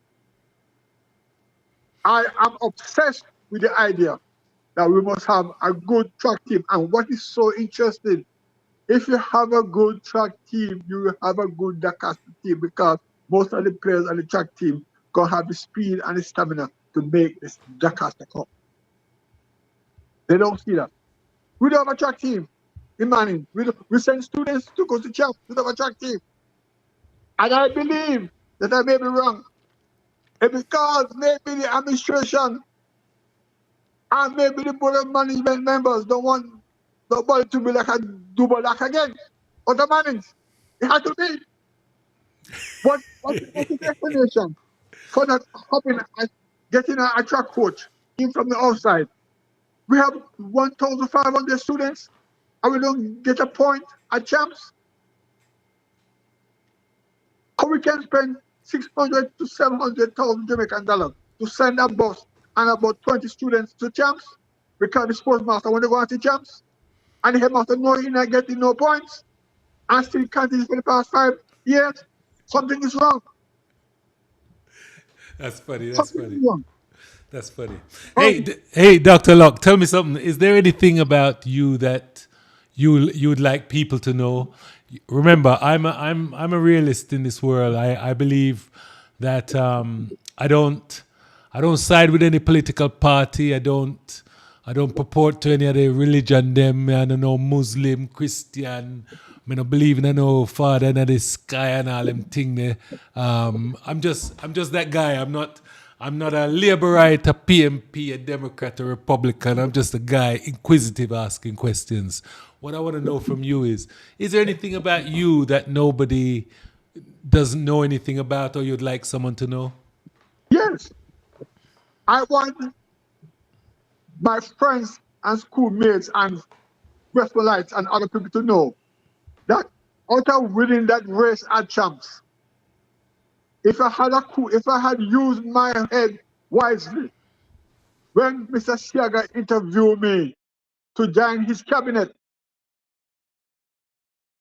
I would have at least been the Deputy Prime Minister of Jamaica this day. Mr. Siaga interviewed me at Bustamante Centenary in Lucy at a restaurant club. Everybody was there. Shearer, Colonel Charles, Harrison, they were there. And Mr. Siaga took me down. He sent the mayor of Montego Bay, Chairman Scott. I was in the crowd to tell me, listen, I'm taking you to Mr. Siaga. Mr. Siaga offered me the world, literally offered me a ghetto youth, an athlete. He said, for you in college, I've been trying to recruit you. I want you to come and join the regime. What was it that he saw? What was it that that Edward George Siaga saw in you, Dr. Locke, that you were the man for the job? Because when I came back from Africa, I was the president of the biggest club in Westmoreland, Reno Soccer Club. We went to the semi-finals, and then I left Reno and formed my own club, Survival. We're a big club, and I was writing for the newspapers. I went for the Jamaica Herald and the Western Mirror, and being active in my community in the parish. Plus, I have a PhD from Michigan, and he was a Harvard-educated man. Mr. Siaga wanted me to be the black face of his regime because people saw his government as anti-poor. He didn't want President Charles, he wanted Dr. Locke. And I never think about that. He told me, go back to America and write your contract and send it to me so I could pay you in American dollars. He said, and if you want to build a plaza downtown at your mother's place, I will set it up so you get the steel and instrument and the sand. No cost. But I didn't want to take that part of the bargain because Mr. Siaga is not an easy man. You couldn't cross him. But here was it, just from being that man as an athlete and winning champs and placing third in a half mile, my last in high school, and doing well in college. Because my mother told me, you're going abroad. It's an opportunity. Don't fail.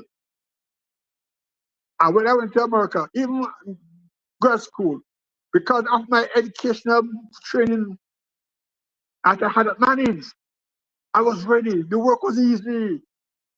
I made it in history and political science. Miss Perrin was my teacher.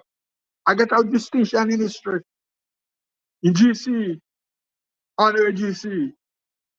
So when I went to school in America and I said history classes, it was easy. I just read the book and write and get in. Once you go to high school in Jamaica, most so to go to Mannings High School, I get a chance to go to American universities, like any university, you must graduate. Because they're not joke at Mannings. We have some of the highest academic standards in the world. When a man go through Mannings, even if he don't pass no subject, if he spend 5 years there, anytime he's in a crowd, he or she can hold his or her own. That's what Mannings does for you. So I had the opportunity. So when I see people, I learn a lot from my mistake because I have people around me, and the way they want to deal with me is like they have more money than me, or they enjoy life. I've seen it and I've done that. I lived 45 years in America, taught at University of Michigan, taught in Nigeria, traveled East Africa because of my legs and my brain, a combination, academics and athletics, put me where I'm at. And I had the opportunity. Mr. Siaga recruited me. Before he died, I saw him at a function in South Florida, and I went to him and said, Mr. Siaga, I want to tell you, sir, that I made the biggest mistake in my life. I should have taken up on your offer. That was 15, 20 years before Andrew Holness even joined the party. I would have been the only PhD in the party. But I made that mistake. And every day I think about it. Because if I take that opportunity, I would have been filthy rich. I put it away. I would have been disgustingly rich.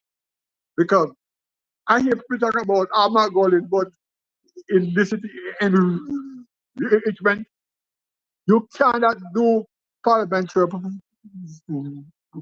activities, politics in Jamaica, unless you have something to keep the constitution happy. You can't do it on your salary.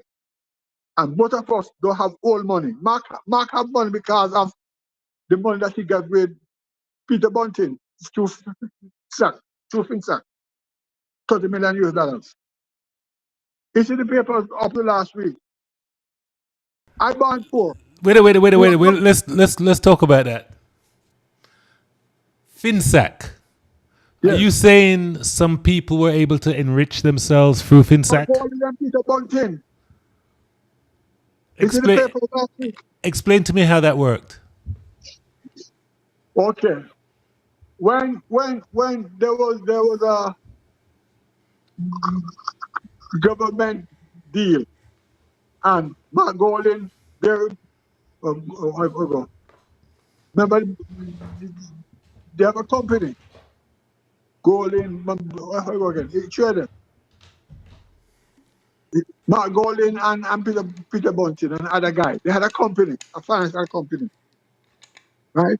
And government, Omar Davis, had a contract to give out to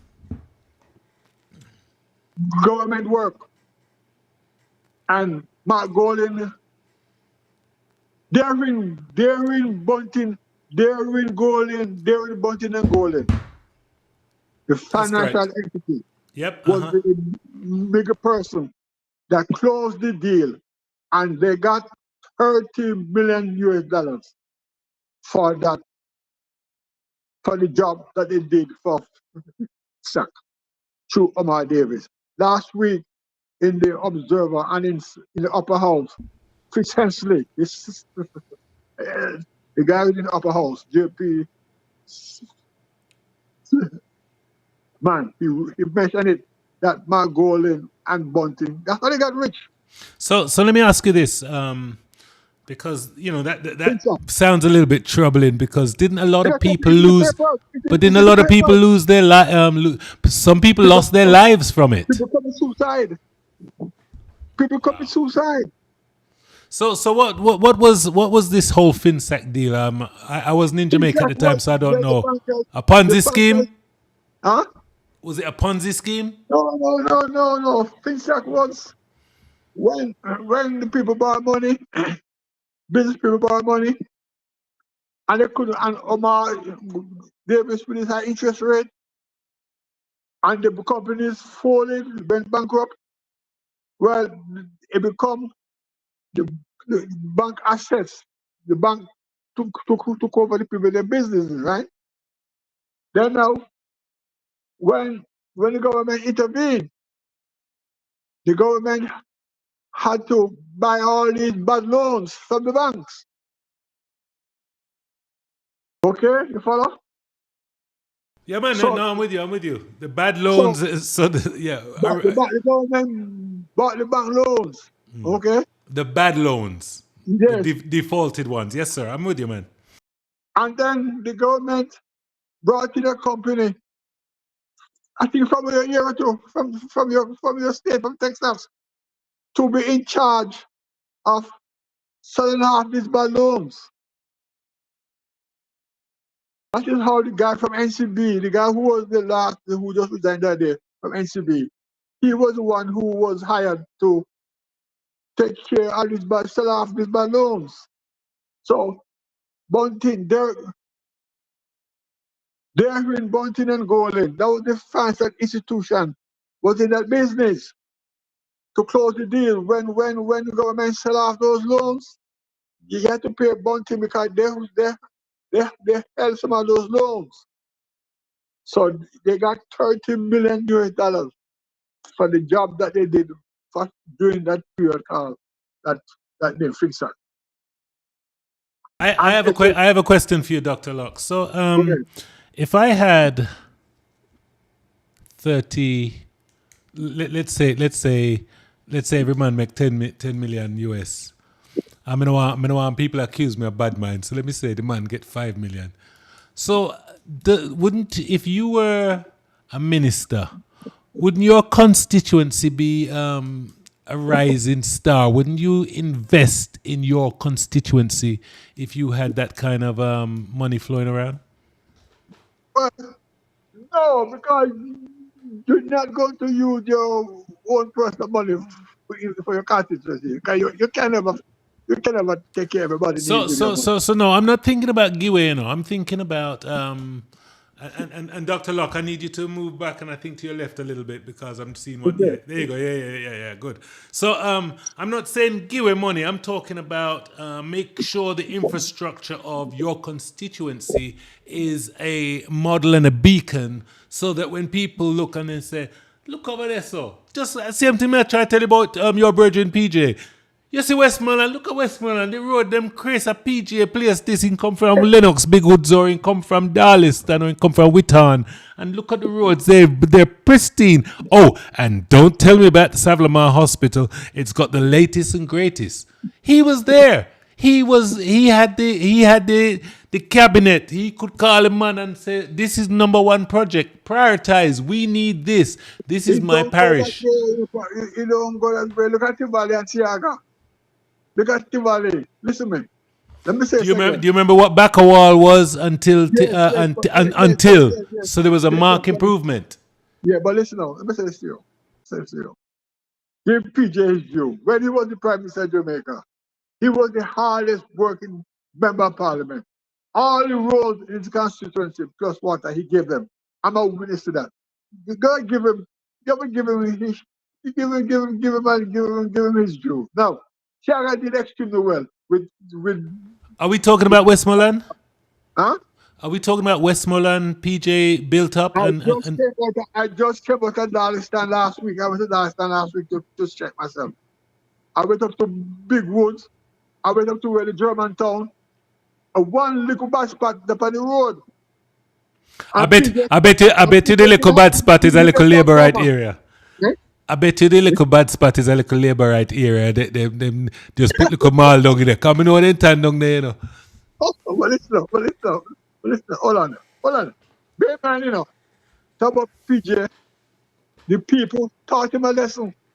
Just like what you said, he was not taking care of them when he was when he was the member of parliament before 1980 election. And they penalized him, they voted him out. So when he got back in 89, he passed a rule when he became prime minister. Every MP has to be in a constituency every Friday. He passed that law, a rule. To this day, every MP has to be in a constituency on the weekends. And when Peter was prime minister, when I left to go back in 1998, PJ cut the road from Newmarket, go all the way to Darlistan into Montego Bay. Your constituency changed, man. Darlistan changed. Darlistan is a different place. And they have water now. You know, And tell sometimes you sound like an orange shirt man, you know. And I thought you were a green shirt man, you know. hold on. Siaga and Edward Siaga were two good prime ministers in terms of the constituencies. They're not Americaners. No. And I'm telling you, I'm voting for George right next election. All And right, may I have one other question for you, Dr. Locke. I live in Texas, as you know, and I'm a little bit of a troublemaker. I like to look at myself like that. So me listen to a lady named Karen Cross. yeah, What is it about risers and all them thing there and the original? Riders is What is going on? Teach me. Riders was the group with Peter Bunting and Mark Golan when they tried to take away, when they tried to take the head of the party from Dr. Peter Phillips. The group was called the Risers. It was Mark Golan, it was Peter Bunting they were who competed against Dr. Peter Phillips. That's why they never won the last election. And Peter Phillips, although he was ill, he was the head of the party. But the writers, they Bunting opposed him, but he beat Bunting again. But then after he lost the election, PJ and the other head knows as well they couldn't win the election. They can't win again. 130,000 PNP people never vote in the last general election because they were mad at the structuralism in the party, the side, the fascism warfare and the split in the party. That's why I'm afraid if those 130,000 voters come back now because of Mark, then they can win the election.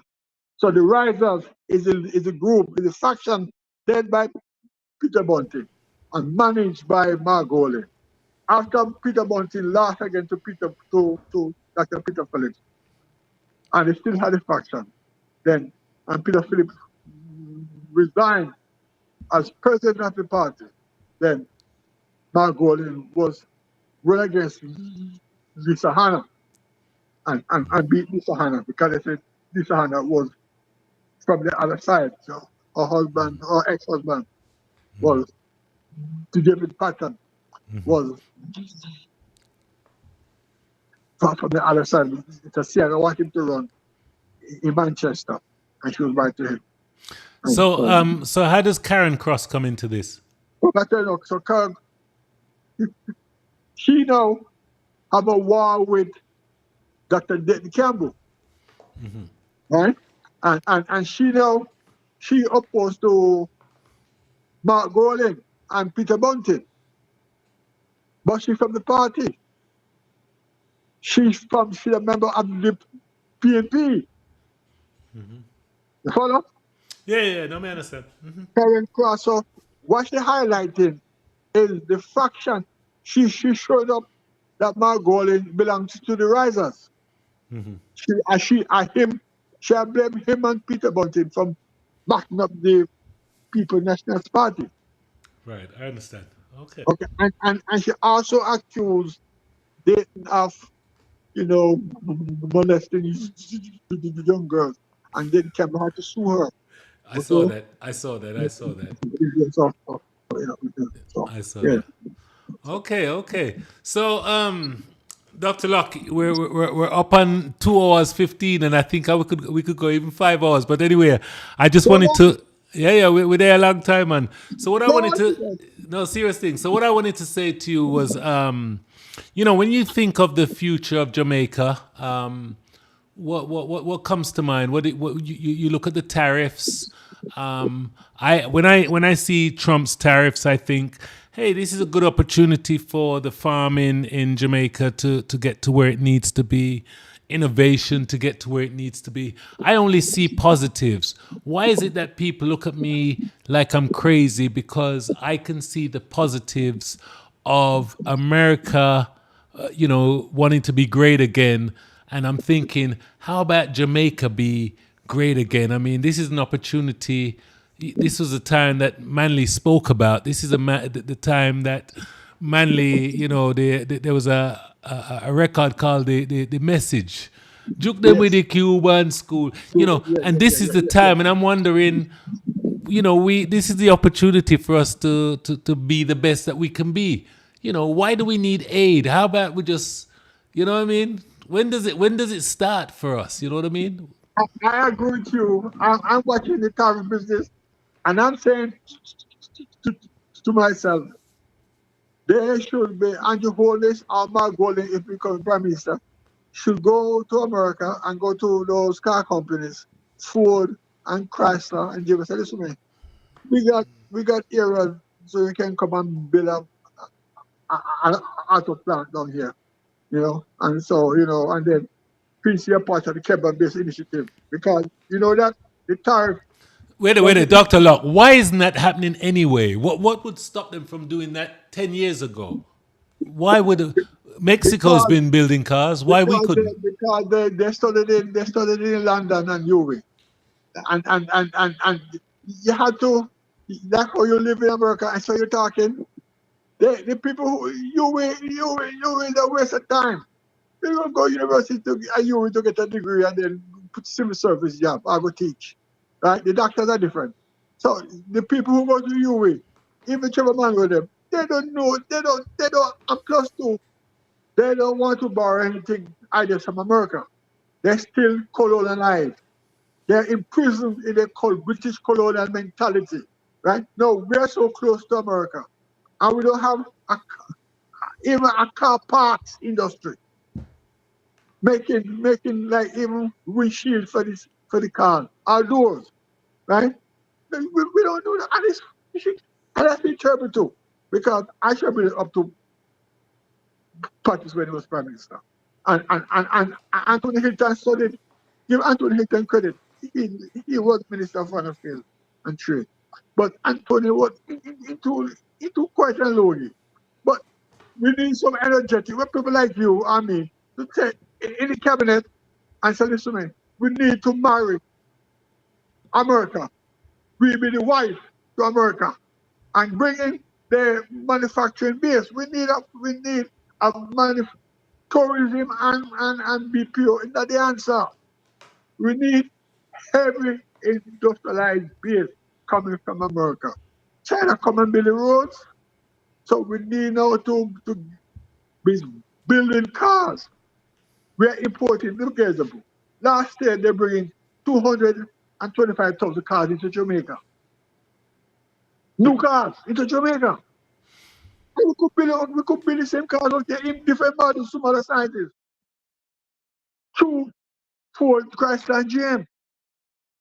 You know what is very interesting? Even with the truck there and the tariff, the Japanese was so smart. The car manufacturers, the Japanese manufacturers, you know, that's some of the car plants are in some of the deep south states, Arkansas, the NC, because they recognize that they need to have cheap labor. Although the auto industry salary is the same, they go and get incentive to build the car plants in those segregated part of the country. So we can do the same thing here. And we have higher educated people, workers, than Tennessee, Arkansas, and Mississippi. I We agree. need to compete. We need to compete for those manufacturing jobs. BPO and tourist board business. No, we need to get over that. So, Dr. And Locke. yes. So, Dr. Locke, in ending this, I got one more question for you. How do you manage your mental health? Me? Okay, good. Since I was an athlete and I'm into the sports thing, I live well. I eat well. I sleep well. And when I was in Africa, I started to drink my herb tea, and I don't know if I should say it on this program, but my doctor, I'm into the business. I'm into the medical herb business, ganja business. Are you hearing me? Yes, yes, yes, yes, yes. And I encourage it And too. I smoke a little spliff a day. Why do you call it a little spliff? Just say you smoke daily. No. Okay. So for health reasons. For health reasons. And I'm into the medical cannabis business. That is where the money is now. I just saw Monday that here in England, King Charles, and I believe he's dying because Harry came into England last night. King Charles is using ganja for his cancer treatment. Can you Okay. believe that? It's lovely to hear when you think of how much people in this system, black people, poor people, get mashed up, especially in Jamaica. Me say one But the man prison, losing life, I must say man to go be some lock up a man to go be one young boy yeah, if you having a they're spliff. trying out them trying to case them in Sablamar.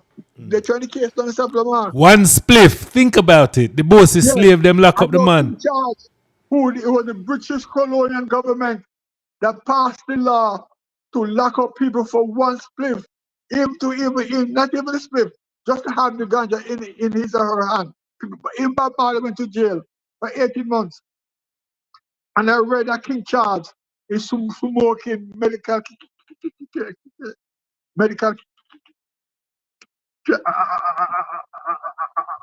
cannabis, medical cannabis for health. And it's one of the best things for treat cancer. It's ganja, medical marijuana. It was in the papers on Friday. And Harry, I think King Charles is dying. We were hearing Yeah, about it. We were hearing about it from the Rastafarians, from in the late 60s, early 70s. And we follow the we follow the bosses slave them and I take the pill them and see it there. no, it don't work. No. It is so sad. Right, It's right. interesting. But how many men went to jail? Bob, you know? If the guy was saying, what's my number? Where name again? 2 centimeters. Yes. Lots of them, man. 26, Lots of them. 47, what's my number? All these people went to jail. And Ju- they know. and there's They were, so many songs about it as well, teaching yes. us So Yeah, you knew it was a systematic form of oppression, you yeah. know? Yeah, man. Yeah, You man. go for asthma, you go Yeah. for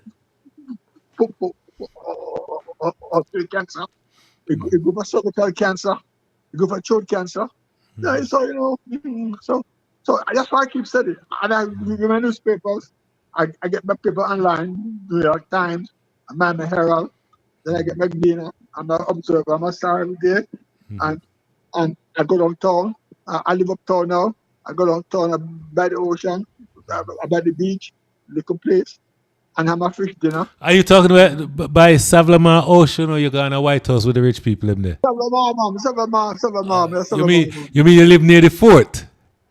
No, listen to me. I'm close by the food, but I live uptown at Farming, but my family house is close by the food, like I tell downtown. And Okay. the restaurant is on the other side of the food. Block house, Nice. block house, and then to Darling Street, the end of Darling Street. You go down to the end of Darling Street, right down there, so one restaurant down there. And Hey, yeah, so Dr. Locke, this is a every Wednesday thing for me, you know. I don't care who listening, who watching, we're gonna go live and we'll talk because a lot of us we yeah, you know, we don't want to talk politics, we don't want to talk religion. Everybody want in a little cult and hide and this, that and the other. But yeah, I wanna bring it up front, you know? yeah, bring it up front. But I listen to you. My only concern with you is that you expect so much from members of parliament and prime ministers.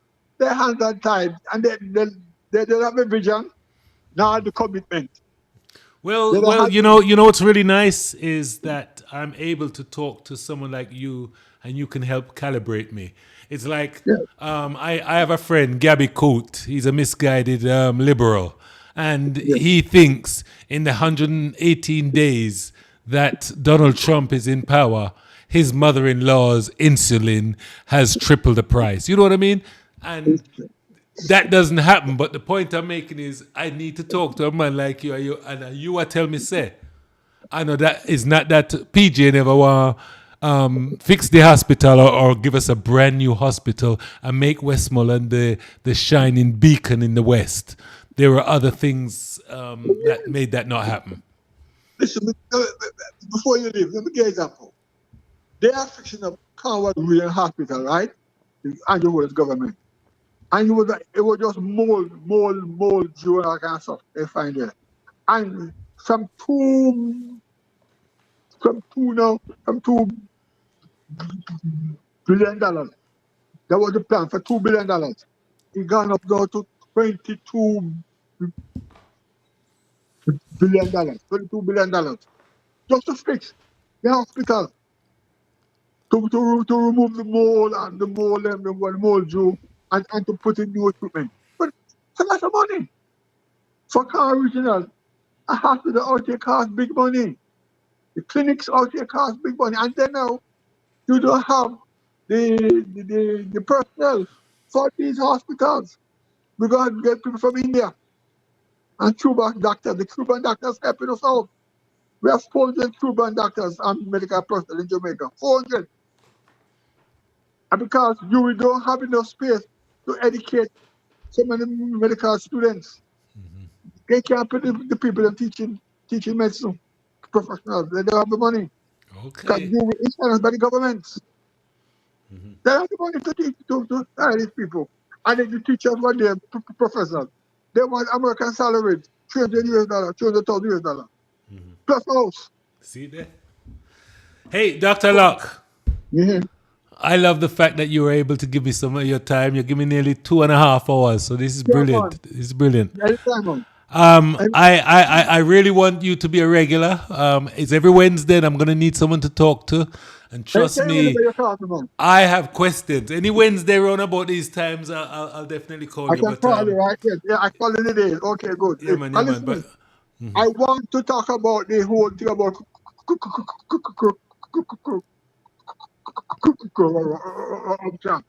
corruption issue. It's a double standard. How you can ask third world people to abide by the same rules which were written by the colonials, and they have a different state apparatus than us. After them enslave us and colonize us, and get rich, build their societies to go industrialized societies. Then they're telling us, and the history of the society was the MPs and the government people teach. The king and queen them had the castles out of this estimate of their people. And though you're telling us that you must be in parliament and don't get don't have no outside income, and you can use the state apparatus even above board to get rich, to provide us decent standard of living for you. Who Corruption. says that? Who says that? That is the Integrity Commission rule out here.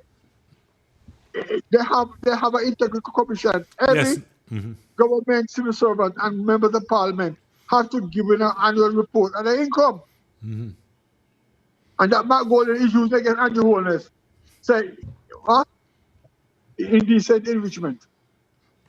Illicit, yes. No, I've Yes. I've been following it, but at the end of the day, Dr. Locke, if are you sure that's Mark Golding's way? Because at the end of the day, I'm sure if you got a microscope on him, looked at his Florida properties and all of these things, if you really got a microscope, there is so much you'd find. Because people don't go into politics because they're good people. This is not a Michael Manley era when you can come out of politics broke. Then people have come out of politics millionaires. Michael don't come out of politics for enough. Michael stretch your hand out to Kim and Wireless before he died. You see all you sound like a real labor right now. All right, we get it. I get it. Hold on. I was under the impression that the man died a pauper because he cared about his people. Michael Manley. Michael Manley would make his wife told him that Wow. don't end up being poor. And he shared that story with me at Jamaica House when they raised the issue that he when telephone company to Jamaica was bought by Kim and Wireless. Wait a Dr. Locke, just before you go, I've got a question in the comments. It's from Mr. Brian Williams. He comes from Lennox Big Woods. He says, Dr. Locke is correct about the improvements in infrastructure over the years, but I disagree on the road conditions in the rural areas. The roads are terrible. And I repeat, terrible in Darliston area. Which part Fear Bridging come from? I was up there the other day. I agree. The side roads are terrible. But the side roads have been historically been like that. But when you have the government for 18 and a half years and it's your garrison called Darliston and Westmoreland a fear place, what make you wouldn't fix it? Hold on. The parish council, the parish council has responsibility for that. Okay. You control the parish council. The parish council. I hope somebody will know better than me will comment because no, me don't know. All I'm thinking is, we'll make the government when I say to the parish council, hey, make sure this place is a beacon. Every parish council get at least $1 million. Listen, the money is not enough to fix those side roads. Listen, man, when you go into the side road, you can't drive. You can walk and the rain. You cannot fix roads with mall and with mall. You have to have. We need concrete roads for the side road. We need concrete roads. We need concrete roads through the whole Jamaica, but that's expensive. You know what, Dr. Locke, the more I'm talking to you now is I believe that you're really upset that you didn't become a real laborite when you were blessed by the man, because you realize you can see no wagwan and you probably saw what you could have done, and now you said to yourself. So what was it that made you not take up I was going to call him the operative, the Edward Seaga offer? Why didn't you take it? But let me tell you what happened to me. He sent me to go to America, right, to get to write my contract. And will you believe it? I'm addicted to America. The moment I went up there, I forget completely that I had a girl with Mr. Seaga. Completely forgot. You see what bright lights do. You see what bright lights do us black people? Bright lights. No. Listen, hold on. hold on. And then, if I had joined the regime, I would be the person I am today. My hands would have been bloody. Wait, Just, you mean to say just, you admit that it's dirt, this politics is dirty work? You admit it? I'm glad you yes, know. yes, yes, yes. If you at that level, and I have to be careful to where I eat. I would have to be careful where I go to places and where I eat. I have to be careful. Not the prize, you man. Your own party, man. Listen to me. Before you go, what is very interesting from high school days. If I had used the lesson that I got from the reading William Shakespeare, like Julius, like when Mark Antony and Brutus, to Brutus, and if I studied, if I took my lessons from the English literature stage of my life, Mr. Jackson, when all those books from William Shakespeare, all those stories, and use that as my guide to protect myself, I'd have been able to go to God. But what happened was I went away for too long in the States and Africa, and I had no inner circle to work with. Like one thing I like about Darren Golden and Bunting is that there's a team. See, I had this team. PJ have Vince Lawrence. Portia have her team. You can go to Kingston at a high level and work among your colleagues unless you have your team. Even the secrets, certain things you're going to do to enrich yourself, but the next man have to be hanging that for you. You have to have trusted people to do that. Because you're going to Kingston, you're no longer in Westmoreland, where everybody knows you're going to a new environment, hostile environment. Everybody is, I know you're working as a team, as a party, as cabinet. Everybody wants to block your way because that person wants to go in front of you. It's a ruthless politics. It's not a game of sex. And even the first act of divergination is bloody. And I knew that. That's how I live my life. If I get into high level process of politics, I knew it was a bloody experience. It's not no enjoyable sexual experience. It's a Okay. doggy world, survival of the fittest.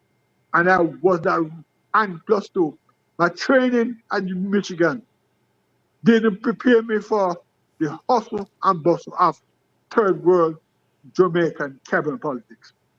And the fact that I didn't go to a school in Kingston where I could come back and join the regime and my immediate friends are dear, from Calabar, Georgia, JC. My friends from Mannings who were living in Kingston, they had a hard time with me as Dr. Lock, so I could call upon them to say, I'm going to join the government, come and be part of my team, because they don't want to do things against me rather than advance my career. That's the next thing we're going to talk about some other time. All People right. that I trusted, rather than they see me and boy, do a chance, let's push it. They come my worst enemies, stabbing my back. Dr. Locke, Yes, sir. thank you for your time, sir. Yeah, we don't get Hey, in touch. I I mean, I don't. try to keep it positive. Hey, Yeah, say so how something. about yourself? I want you How to about say something nice. I want you to say something nice about the future and say something nice about Trump's tariffs. well, the future looks good in Jamaica. From where I sit in Alabama, we need some more employment and some people who looking forward to improve the life of the underserved section of Jamaica. For Donald Trump, people not supposed to be afraid of Trump. He's not the worst president America has seen. He is trying a thing. The tariff, if it works, If America does go into the era of depression and it works, then America is going to be, as you say, be very rich again because he bringing in a lot of. I don't think that the manufacturers who already left going to bring back their companies back, the industrial companies into back to America. But if they bring back those companies into America later on in life, 10 years from now, they're going to be major employment because he's thinking about him, not himself, but America. You're ripping us off by your tariff. So I'm doing the same thing that you're doing to me. Lower your tariff and make my goods come in at the same level that you come to America, and we using Mayor Virgin as a string. But you cannot charge me 50% I like that. for my goods. I'm Nice. your friend. Two your friend. I'm here to business. I have whole hard for me. That's what Trump is saying. Yep.